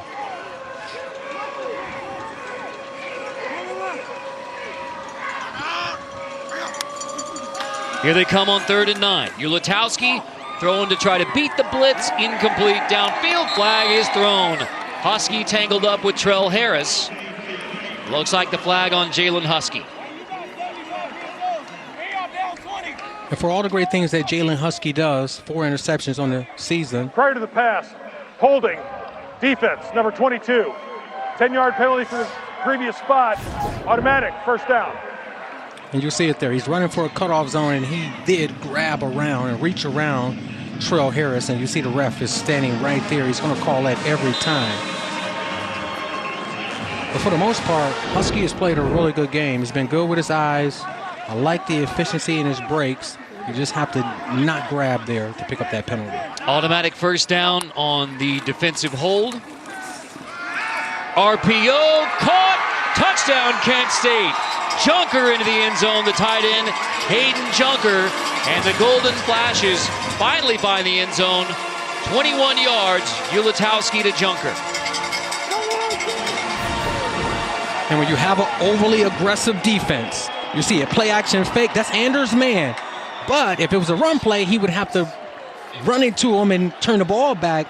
That's how you sneak behind a very aggressive defense, is with the pop pass earlier to the tight end, and then they're sneaking the tight end up, who was aligned at fullback, past Anders for another touchdown.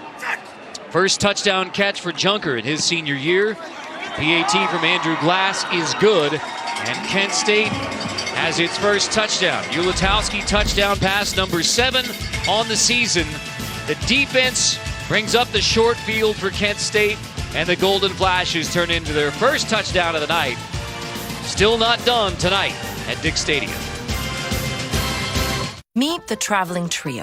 The thrill seeker, the soul searcher, and ahoy, it's the explorer. Each helping to protect their money with Chase. Green still in the mix in the East.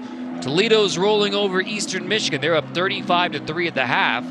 So the Rockets trying to go to 9-1 overall, 6-0. Top the West in the MAC. Kent State, meanwhile, is winless in MAC play. Their only win is over Central Connecticut State this year. But the touchdown by Kent State gives them some life here in the second half against Bowling Green. Kickoff by Andrew Glass. Be fair caught by Keith. Bring it out to the 25-yard line.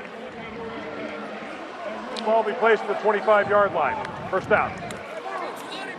And Coach Scott Loeffler has to be concerned, because last week Kent State was up 17 points with 9.5 minutes remaining over Akron and ended up losing that ball game. When you think about this late score here, with 5 minutes left in the third quarter and an entire fourth quarter to play, only down 2 scores, Kent State believes that they can come back and win this game. But it's going to start with defense here. They need another 3 and out or turnover to get the ball back for their offense. Camden Orth at quarterback. He's going to run it on first down. Orth gets just a yard before the Golden Flashes rally to the football. Bryce Shepard leads the way for Kent State. Orth has a tremendous line at quarterback. He has 2 rushing touchdowns, passing 2 for 2, 74 yards, 1 touchdown. So 3 total touchdowns for the senior from Gainesville, Florida, Camden Orth. And Kent State's defense is locked in right now. They know when Cameron Orth is in the game, he's either going to run the ball or they're taking shots downfield. Did a good job of setting the edge. Direct snap, Bannon Jr. Big hole on the left side, across the 35, across the 40-yard line for Harold Fannin Jr. The tight end slash running back slash QB gets 15 more. And he got up kind of slow there. You see he take the big hit. Like he fell on his right shoulder, elbow area a little awkwardly. But you're right, he's been doing it all. Catching the ball, play action pass, running past the defense, playing running back, wide receiver. Hopefully he's okay and can return to this game.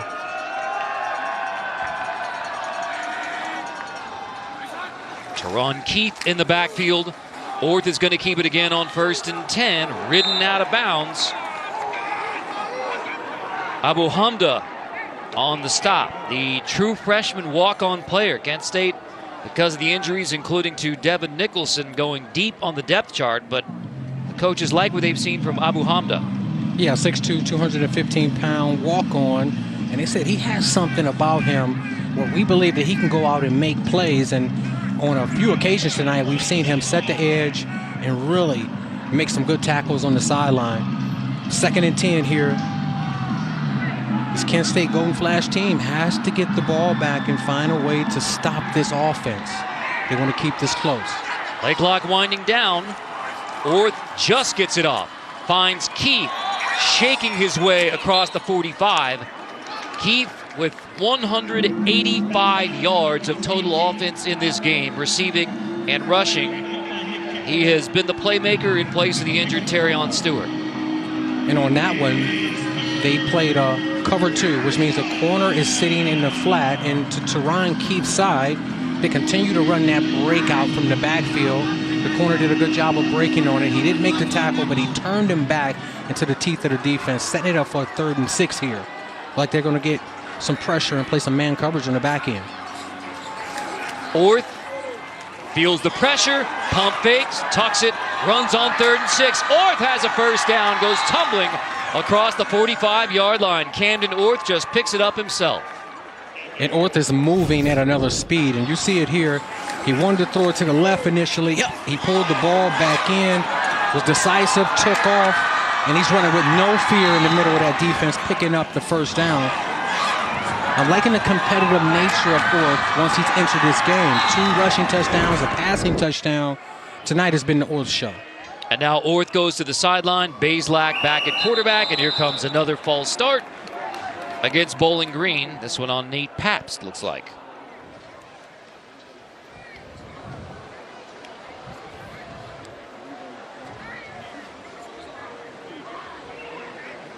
Although this requires some discussion, so we'll see.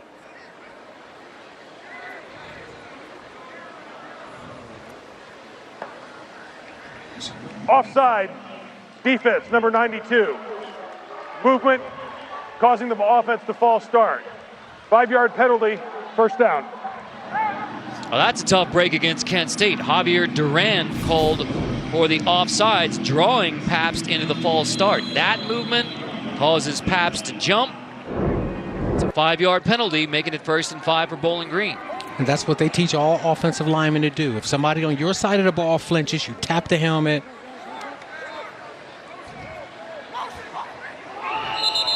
Now a false start by the Falcons.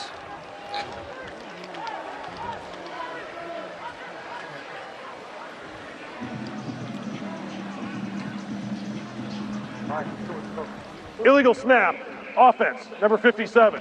5-yard penalty, first down. Second illegal snap on Alex Padgett, the 3rd penalty on Bowling Green's sophomore center. And sometimes this can happen when you feel like you have the game in control. You have the tendency to relax. And if they change the count in the huddle, you see it, and this shouldn't be the center. The center should know when the ball is getting snapped. Bazelak on 1st and 10, pumps, check down to Ron Keith, adding to his total, nearing 190 all-purpose yards in the game for Teron Keith. Takes it inside the 40. And it's clear when they entered tonight's ball game, they had 3 players that they were going to get the football to. They were going to utilize Orth's legs from the backfield, Teron Keith running and catching it, and then Harold Jr. rushing and catching it as well. And they're continuing to pound those 3 guys. Pressure on 2nd and 5. Patterson runs right into the pressure. Gets a couple to make it 3rd and 3. With just 33 seconds left in the 3rd.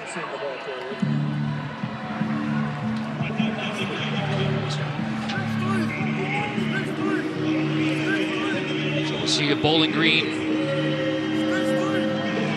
wants to take this one to the 4th, and they will. So the lone touchdown of the 3rd quarter belongs to Kent State. Giving a little juice on the sideline for Kenny Burns and the Golden Flashes. But Bowling Green takes a 28-13 lead to the 4th quarter. That is the end of the 3rd quarter, 28-13 Bowling Green on Kent State. The Golden Flashes blew a big lead last week. Do they have a comeback in the 4th here at home at Dick's Stadium? You're watching college football on CBS Sports Network, presented by Geico. Yards, you add that up, 191 yards of total offense through 3 quarters for Teron Keith. Camden Orth has 3 touchdowns tonight. He had only 5 touchdowns total on the season, 2 rushing touchdowns, 1 passing touchdown. Our Geico difference makers, both from Bowling Green. We begin the 4th quarter with 3rd and 3 for the Falcons. Connor Bazelak at quarterback now for Bowling Green. quick hitter, almost picked on 3rd and 3. Nick Jackalone nearly had a pick for Kent State. But it brings up 4th and 3 for the Falcons. It looks like Bazelak and the offense will stay on the field here in no man's land. And when you look at the defense pre-snap, it looked like he was going to be able to nail that ball in there, and 24 just didn't back up. He has to get both hands on that ball and can run it back for a touchdown. There's nobody in front of him, and it's an entirely different game if he catches and makes a play on that football. Bowling Green going forward on 4th down. Hilaire goes in motion. Bazelak, pressure picked up. Now Bazelak tosses it. What a grab by Keith. First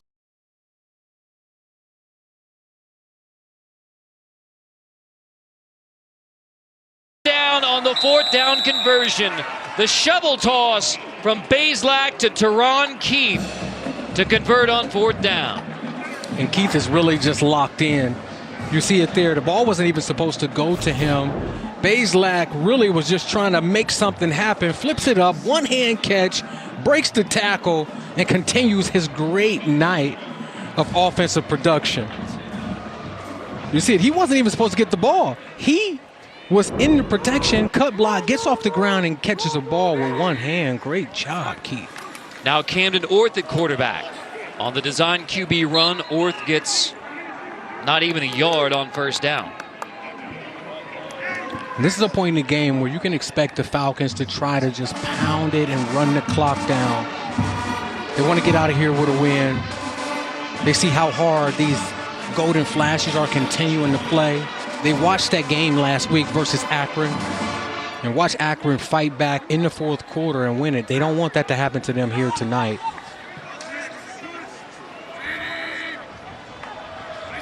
Pressure off the edge. Orth pump fake. Orth going to toss wide open, stretching out, hauling it in inside the 5-yard line. That's Finn Hogan with just his 11th catch of the year, and it's a remarkable grab for the sophomore tight end. And number 51, Syed Abu Hamadeh, was responsible for this pass catcher here. His eyes in the backfield, staring at the quarterback, and it's just an easy throw. It should have been a touchdown. If he keeps his feet there, he easily walks into the end zone. On 1st and goal, Orth from the gun gives it to Keith, who walks into the end zone. Touchdown, Bowling Green. Teron Keith untouched into the end zone. Bowling Green 34-13 now on Kent State. And this is the first time I can say all night that the Falcons entered the red zone with zero resistance. I don't think he was touched by a defender there on that run. It looked like they all stopped playing there to me. Easiest touchdown of the season for Teron Keith. Teron Keith's first rushing touchdown of the night, just the 2nd rushing touchdown of the season for Teron Keith. On his career night, he set a career high in rushing yards already, nearing a career high in receiving yards. Keith untouched into the end zone. 35-13 now. Falcons on the Golden Flashes. Want to know the secret ingredients running my business? Being all of... Take a look at the touchdown for Bowling Green. Whenever you have one back in the backfield, everybody's responsible for one gap, one gap, one gap, one gap, one gap, one gap. So you'll see it here. Tyler Baylor has to be in this inside gap right here, not too caught up with the tight end. You step to the tight end, you're going to create a space. You see all that room? That's on Tyler Baylor. He has to get in that gap, make the tackle, and then the rest of the defensive linemen, they have to be stout and not get washed to the right side of the defense so they can come back and help on that tackle, but he's supposed to be in that gap. So Keith's career night continues. You add those numbers up. 207 yards of total offense now for Teron Keith. They have relied on him as a playmaker without Terrion Stewart. The sophomore is averaging 6 yards a carry. Shepard upended as he crosses the 25-yard line for Kent State. So A career night rushing for Teron Keith. He's been a dangerous receiver out of the backfield, but he's taken it to a next level tonight. Yeah, well, coming into the game, we knew that they would feature him to try to get some of that production back from Stewart not being in there, catching the ball up the middle of the field, explosive plays, running it in the red zone. This is a career night for Teron Keith. Keith had the go-ahead touchdown last week versus Ball State on a receiving touchdown. 1 receiving touchdown tonight, 1 rushing touchdown tonight.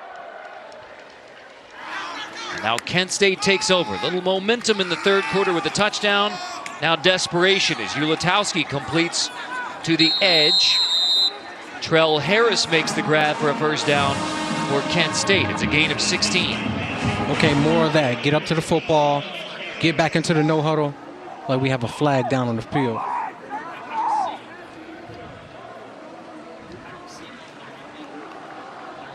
Looking for the flag, but regardless, there's a huddle. Here's the call from Andrew Special. The result of the play is a first down for Kent State. After the play, personal foul, late hit, unnecessary roughness, 75, Kent State. 15-yard penalty from the end of the run. It'll be 1st and 10, Kent State.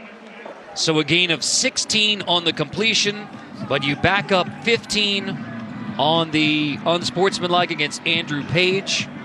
And what looked like a good drive starter ends up in just 1 yard for your offense. Which is no different how they started the game. They wanted to start the game fast. They came out, scored 3 points.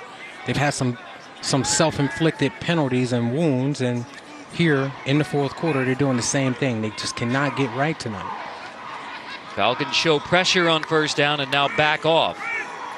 Fake it to Garcia. Ulatowski pressured. Ulatowski has to just throw it away. It's incomplete, and the Falcons are calling for grounding on Ulatowski. We'll get another discussion between Andrew Special and his crew to see if this is grounding on Tommy Ulatowski. And for the Falcons, this is fun time. When you are up on a team 35-13. Here's the call. Intentional grounding. Offense, number 14. Lost it down to the spot of the foul. Second down. Back-to-back consequential penalties against Kent State. One on Page, and now this one on Ulatowski. And it's the right call. Initially, he had good protection, and with the RPO game, you can't expect your offensive lineman to hold up that long at the line of scrimmage. You have to have an escape plan. You get rid of the football, throw it away, or you get it to a quick receiver right now, but you can't hold on to that ball. So that's all on you, on the quarterback. Loss of 10, loss of down, 2nd and 20. Ulatowski pressured again. This time he gets rid of it, but incomplete. Looking for Gardner. Davon Ferguson, the nickel there in coverage on Gardner. And what looked like a good start to the drive and maybe some momentum for Kent State. Now you're 3rd and 20, backed up in your own territory. And even on that play there, you saw Ulatowski take another hit. This is when the defensive ends and the defensive linemen just pin their ears back and they want to go pad their stats. So this offensive line is going to have to make sure that they protect him for the remainder of this game. There's not too many plays drawn up for 3rd and 20, especially when you have a defensive line like this that can get after the quarterback. Falcons bring 4 on 3rd and 20, still get pressure with 4. Ulatowski on the roll, looking for anything to do with the football. He tucks it, is shoved out of bounds from behind by Dier Kelly, but nowhere near the first down. Kent State will have to punt. Another frustrating possession for the Golden Flashes. Yeah, and right there, that's a run stunt. You see number 33 up and under on the inside of 38, and there's no one open downfield. So Ulatowski just has to take what he can get and get out of bounds, not take a big hit. That's good pursuit from the big man, Dier Kelly, too. He's moving his 270-pound frame. He's trying to pad those stats and get that sack. I know what he's up to. Josh Smith gets it away. Embry grabs it at the 35, and he is drilled as soon as he gets it. So Kent State gets down on special teams and gets a stop. Goodell makes the special teams stop, but Bowling Green in command in the 4th. Ain't no secret in standing your pride. This Veterans Day, go beyond thanks to make a difference with USAA. Wednesday night action. Bowling Green has brought the fight to Kent State in the 91st meeting between the Falcons and the Golden Flashes. Kent State has won 5 straight in this series, but Jason Patterson and Bowling Green trying to run the football and run the clock here in the fourth quarter and get out of here with win number 6. That's a 15-yard gain by Patterson. And I think that this is how they're going to finish the game here. They're going to run the football. They're going to use this dominant offensive line. And you see all these backs have stepped up tonight and carried the load for Stewart. When Bowling Green beat Georgia Tech, they ran it 45 times against the Yellow Jackets. They've only had to run it 26 times tonight against Kent State. But here in the fourth quarter, Patterson gets it again. Patterson gets maybe a yard on first down. But that's what Bowling Green wants to do, control the line of scrimmage by running the football, play action out of that. They've just gotten so many explosive plays tonight, they haven't had to pound it much. And since head coach Scott Loeffler came here to Bowling Green, that's been their identity. They wanted to build this team the right way, and they wanted to be big, strong, and nasty up front. They wanted backs that can make you miss and run through contact, and this is exactly what they have, and it's the identity of this offense.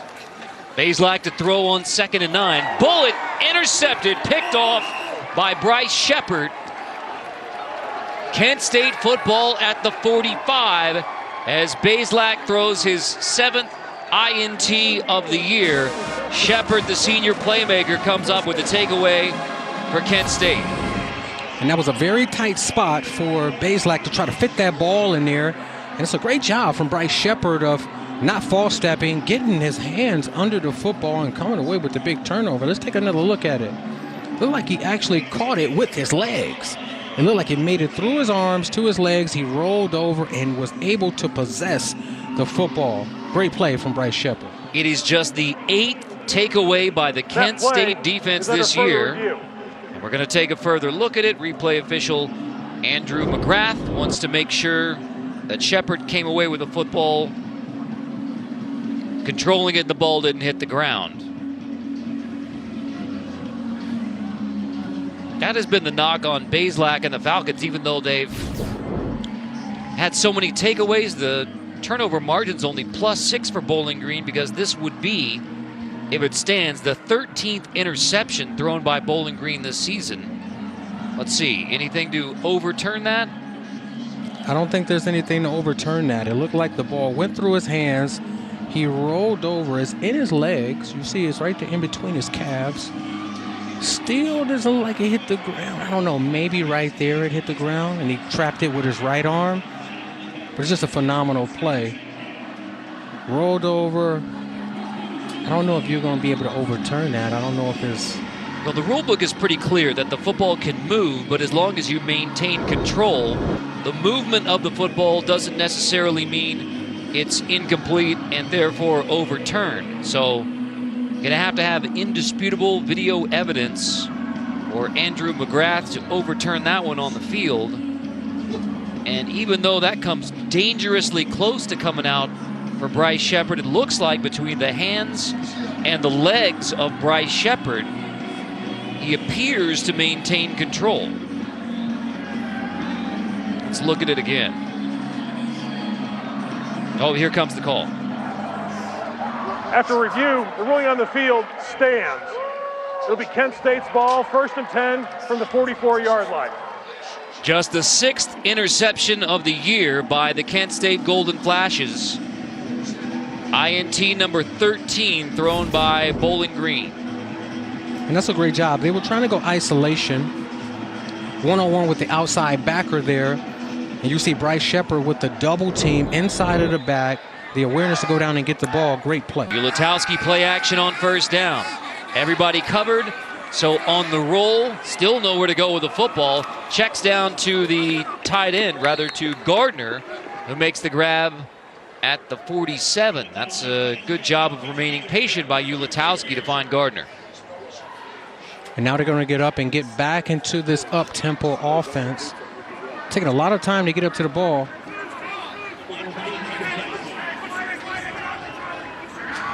Ulatowski in just his 2nd career start.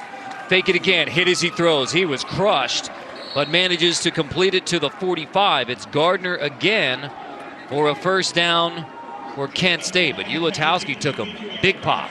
Yes, and he's standing in there, taking the hits, delivering accurate footballs on the outside, and you have to respect it. Off the RPO game, you see Anders, he actually stopped and then restarted and still got a hit on the quarterback. Throwing again on 1st and 10. Tight window, incomplete. Intended for Gardner again. Jalen Husky in coverage for Bowling Green. That was a tough throw and catch right there. You're running an inside breaking route with a safety sitting there playing cover 4. He's taught if number 1 doesn't go vertical, you double number 2. He could have potentially threw an interception there with the safety sitting inside. This is one where I like to see a double move down here, number 82. Gardner's at the bottom of the screen, 82. Instead of run on 2nd and 10, Jalen Thomas takes it inside the 40-yard line. Brought down by Lorfils. One thing about the Golden Flashes, they're continuing to compete. You don't see them taking plays off. You don't see them looking at the clock saying, let's get out of here. They're actually trying to score points and still competing at a high level. On 3rd and 4, complete to Floria for a first down. Move the chains for Kent State. This is what I thought earlier in the game when they were in an up-tempo, they were in a rhythm, that they probably should have stayed in that and put some pressure on the Falcons defense. And you see it again here. Late in the game, getting in a rhythm, RPO game, getting up, getting the ball snapped, and they're picking up yards consistently. On 1st and 10, Ulatowski airs it out, caught inside the 10-yard line. Harris fighting his way to get near the 5. It's 1st and goal, Kent State. Ulatowski finds Trell Harris. And truthfully, with that coverage that they played to that side, the ball should never go into that hole. They're playing cover 2. The corner, you have to get a reroute. The safety, you can't turn your shoulders and your hips and start to wander towards the middle of the field. You have to be able to break on that ball 1/3 the distance the ball is in the air. After a gain of 28, 1st and goal handoff to Jalen Thomas. Takes it to the 2. Well, the mantra for Kent State football is grow, respond with integrity together. The Golden Flash is fighting, and into the end zone, touchdown, Jalen Thomas. Kent State fighting in the 4th to put a scare into Bowling Green. And he ran behind all 215 pounds there. Good job of the Flashes coming out, continuing to compete, going to the up-tempo, connecting on some explosive plays, and then there, in the red zone, Jalen Thomas lowering his shoulder and running over 2 defenders. Now they're going to go for the 2 here. Ulatowski from the gun on the 2-point conversion. Floria goes in motion, fake it to him. Ulatowski stood up and driven back. It was Josh Sipp Jr., the Will linebacker, who put the hit on Ulatowski. The 2-point conversion fails, but Kent State gets in the end zone. Just the 2nd rushing touchdown of the year for Jalen Thomas, the Colorado State transfer. The interception from Bryce Shepard turns into a touchdown for the Golden Flashes. The 2-point conversion fails after the TD from Jalen Thomas. Bowling Green still leads it 35-19 in Kent. And now what Ulatowski is about. Last week, 4 total touchdowns. This week, coming out, continuing to fight, leading them to a late score. He might have found his quarterback. Kent State had an infamous onside kick to begin the game against Eastern Michigan. No onside kick here as Glass kicks it to the goal line. Embry will bring it out across the 25-yard line. Embry has a block, slips across the 40, across the 45. Embry all the way into Golden Flash territory inside the 40-yard line. Jalen Embry breaks it for Bowling Green. When faking the onside kick goes wrong, usually when you fake the onside kick, you condense one side of the field. You have your players running down there, and if the front line get blocked, it could be a potential for a huge return, and that's what happened there. They squeezed all the way to the left side of the field. They broke it back outside and almost went back for a touchdown. That's a huge play right now, being down 2 scores. After the 60-yard return from Jalen Embry, it's Camden Orth at quarterback for Bowling Green. Bazelak had the interception on the last Bowling Green possession. Let's see if the Falcons can run the football and run the clock by design. Teron Keith gets maybe a yard on first down. Stephen Daly makes the stop. And the Golden Flashes are thinking 3 and out here. You don't want to give up 10 yards. You'll give them field goal range and opportunity for a field goal. So you have to load the box up, safeties down, man coverage, and get off the field 3 and out. Jason Patterson in at running back. Pressure coming off the edge. Orth tucks it, runs, spins ahead for a gain of a couple, but that's about it. C.J. West, the senior defensive tackle, makes a stop to force third down. And that's a good job. Second consecutive play, getting defensive linemen and linebackers blitzing off the edge in the backfield. Third and medium here. You can expect some man coverage, some type of internal pressure. But you want to get off the field here. An interception or a turnover is better. But if you can get a PBU, an incomplete pass, and get the clock stopped, you give yourself a chance to get it back, go down and score, and be down one score. 4 wide on 3rd and 7. Orth will hand off to Ron Keith, shaking his way across the 30, breaks it inside the 20, runs out of bounds. A little lame for Teron Keith going out of bounds, but he picks up another first down on his career night, and now Teron Keith goes to the turf. It's a gain of 25 more for Teron Keith, but that is troublesome for Bowling Green. You're without Terrion Stewart. Teron Keith has been the offense tonight for Bowling Green, but he's down holding on to his right knee. You just hate to see that after this magnificent game that this young man put on tonight. You hate to see that, especially late in the 4th quarter after he gave you all that he has. Hopefully he's okay. And you see it there, just whoop. That was the move that separated that outside stick, and then you see it here. I'm not really sure when it happened, but you know it had to happen earlier because he had an opportunity to continue to run to the end zone, but it was just, right there, the plant off of pulling his leg out of the grass. And that just doesn't look good. Keith tonight, 233 yards of total offense, a career high 103 rushing yards, 130 yards receiving, 2 touchdowns. And yet Teron Keith walks slowly back across the field to the Bowling Green bench here in the 4th.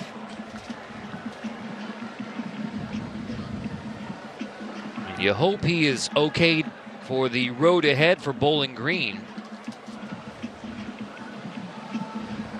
He's been huge tonight in place of the injured Terrion Stewart. Out with a lower extremity injury, and you see Keith trying to jog it out as he heads back to the sideline. That's a good sign for Teron Keith. A gain of 25 allows Bowling Green to possess the football into the red zone. You're under 6 minutes now, and Bowling Green commands both the scoreboard and the clock at this point. And at this point, you want to mitigate the risk of any of your top offensive playmakers or offensive linemen getting injured.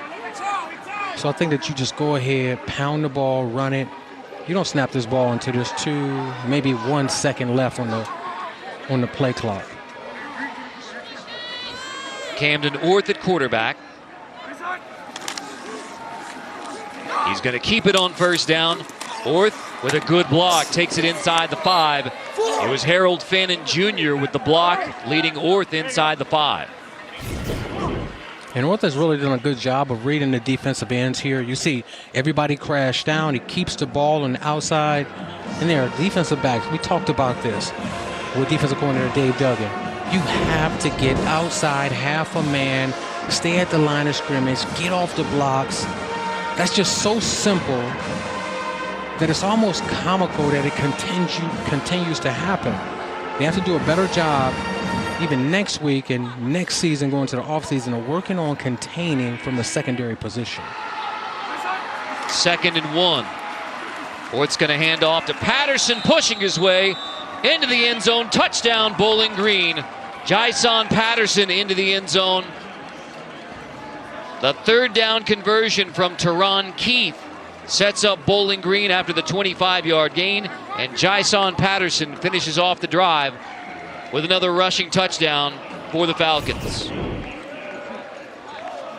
Offensive line still doing a good job of firing off in the middle of that defense, and Jason Patterson says, hey, I can't let Teron Keith have all the fun. I got to get in the end zone myself. Good job of fighting for the extra yards and falling across the goal line. A Bowling Green offense averaging 22 points a game has put up 42 tonight in Kent. Anaya's point after touchdown makes it 42-19. 5 minutes to go in the 4th. Bowling Green is 5 minutes away from bowl eligibility for the 2nd straight season. Still alive in the MAC East. Another rushing TD for the Falcon offense. Meet the Jennifers.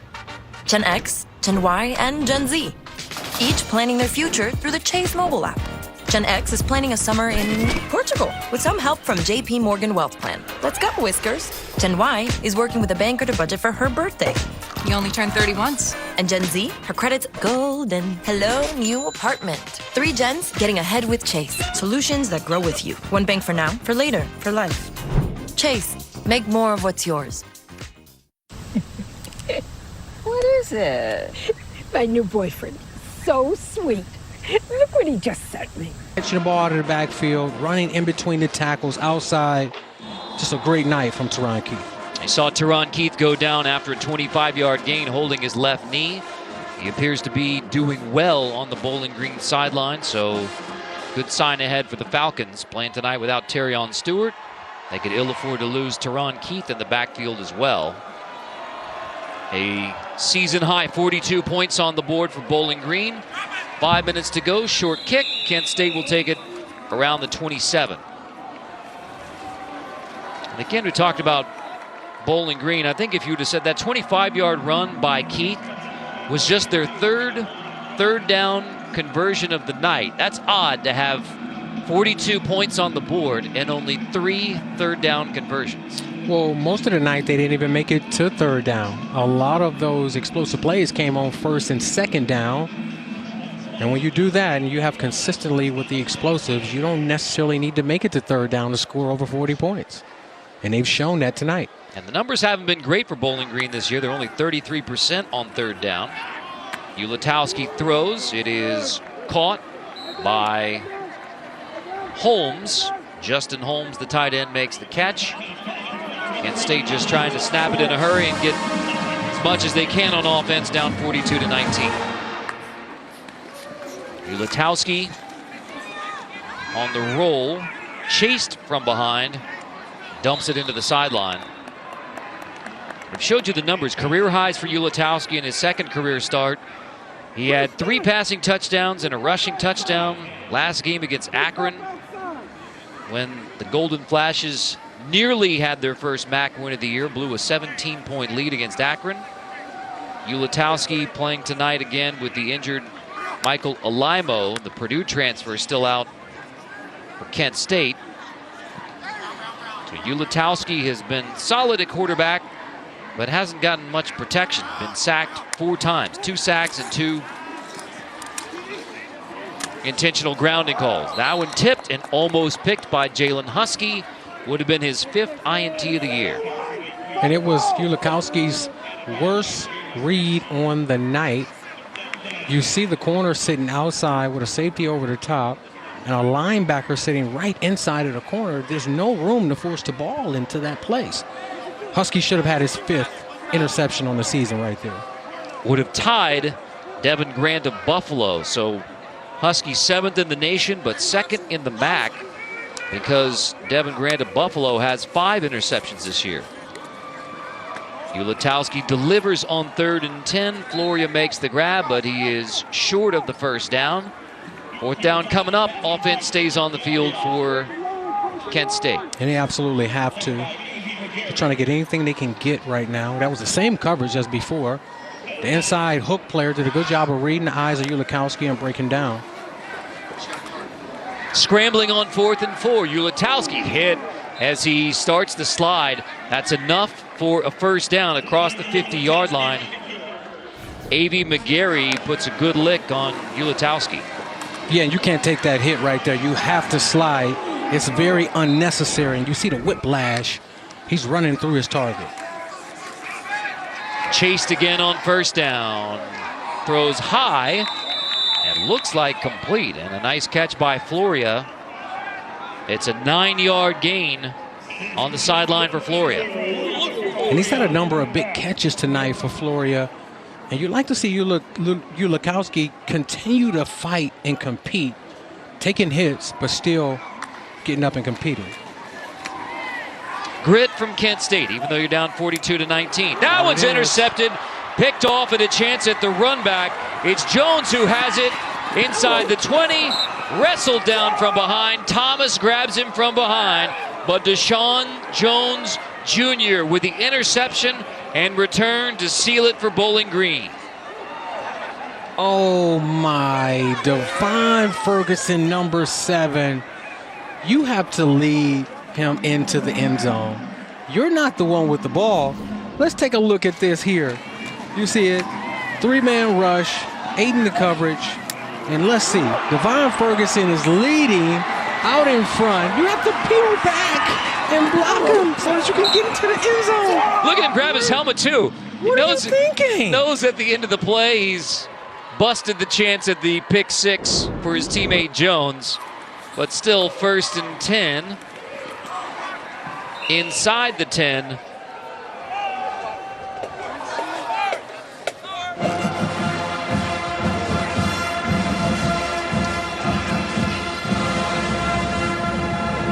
Coach Scott Loeffler has to like that, the way that his defense finished. Coming away with their 13th interception on the season. They wish it could have been a touchdown.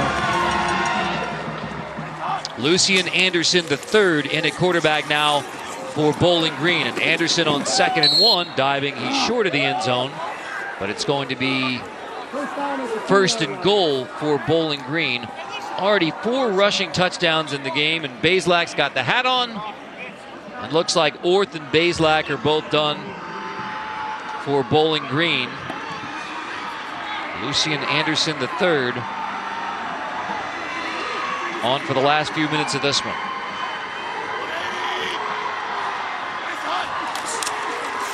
Anderson on 1st and goal, hands off Patterson. Close, but just short of the goal line.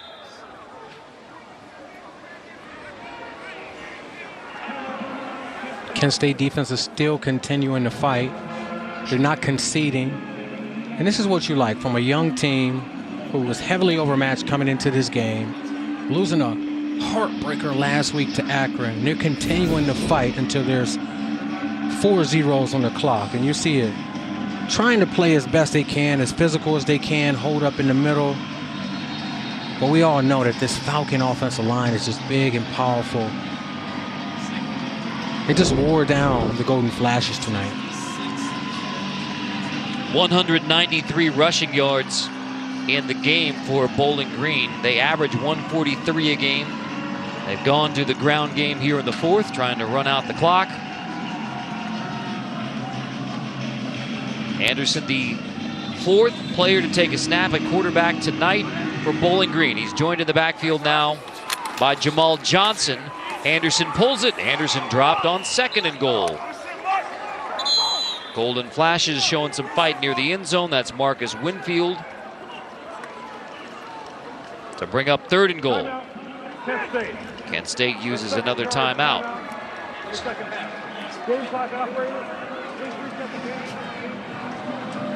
As Bowling Green looks for its 5th rushing touchdown. Coming up next, don't miss highlights of the night's action as we bring you key plays and unmatched insights on inside college football right here on CBS Sports Network.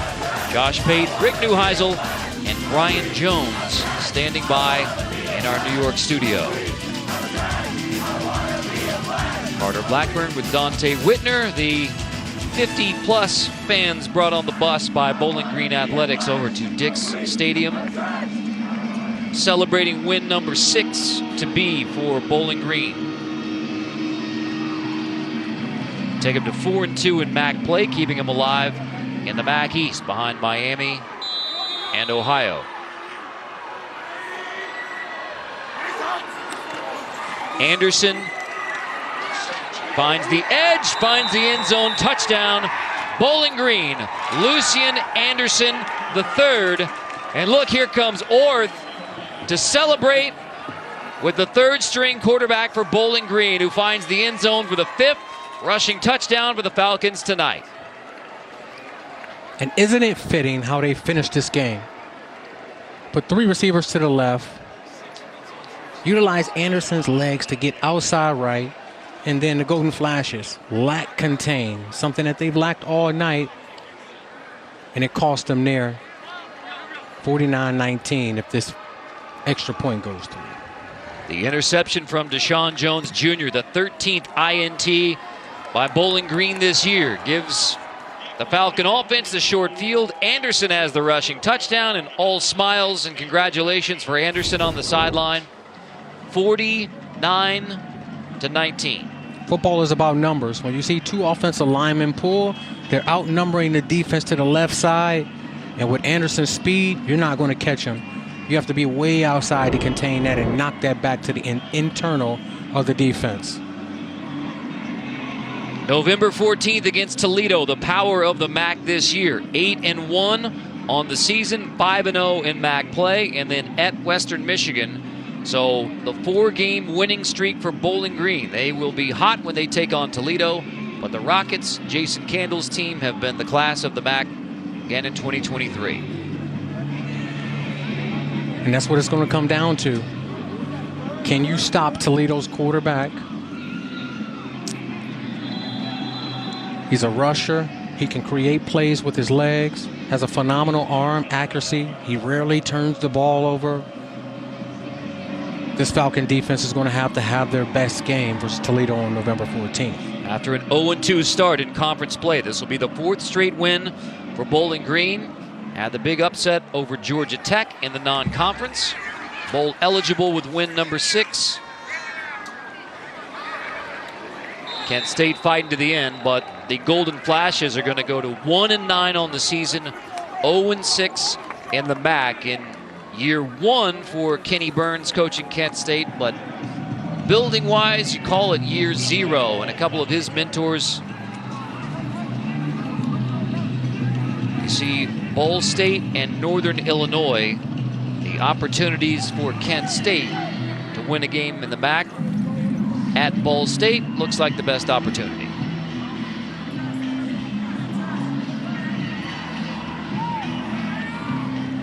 Mentioned that Kenny Burns' last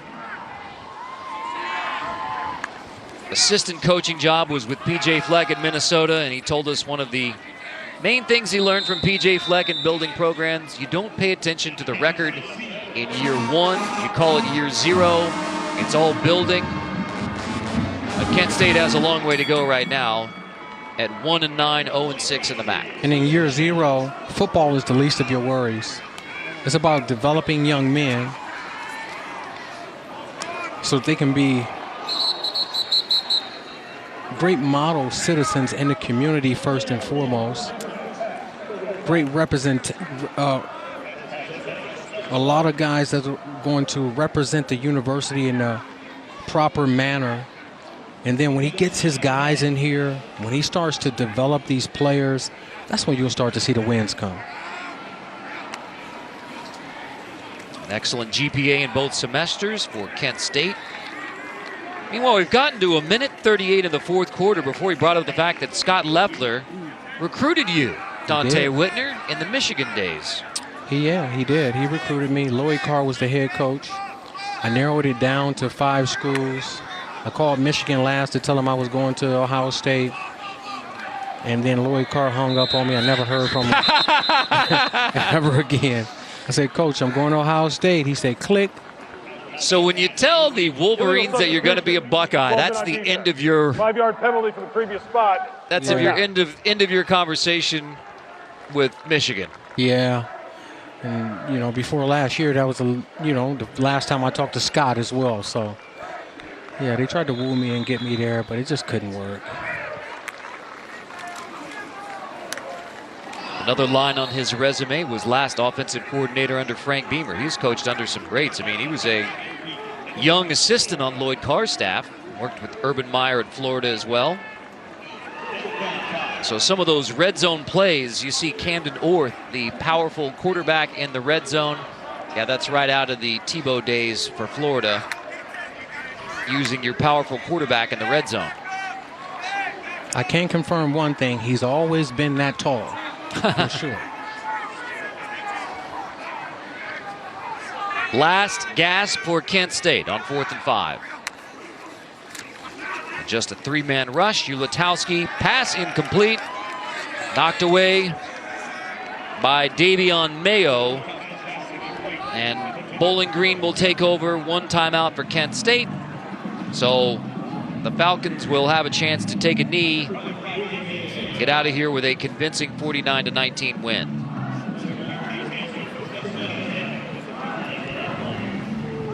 Looks like Camden Orth will be back out for the victory formation for Bowling Green. This is the best formation in football. When your offense is in the victory formation, you're going to take a knee and secure the win. Best formation in football. Well, Bazelak got the start, but Camden Orth with 3 total touchdowns for Bowling Green. 2 rushing, 1 passing.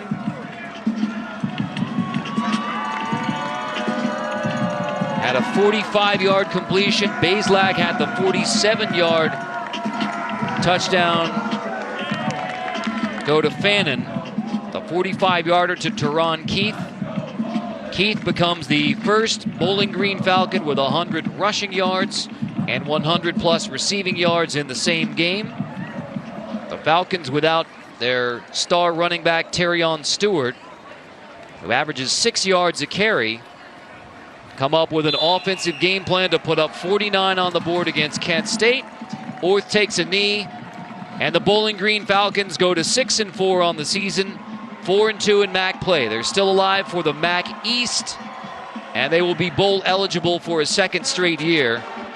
An impressive overall performance from Bowling Green, especially the offense, mentioning without Terrion Stewart. The big question mark was how the Falcons would do moving the football without him.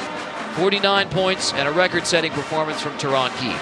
Yeah, Teron Keith was everything that they expected him to be tonight. They wanted to make up for the production from Stewart not being there, and they knew that Teron Keith could handle the load, and he did tonight.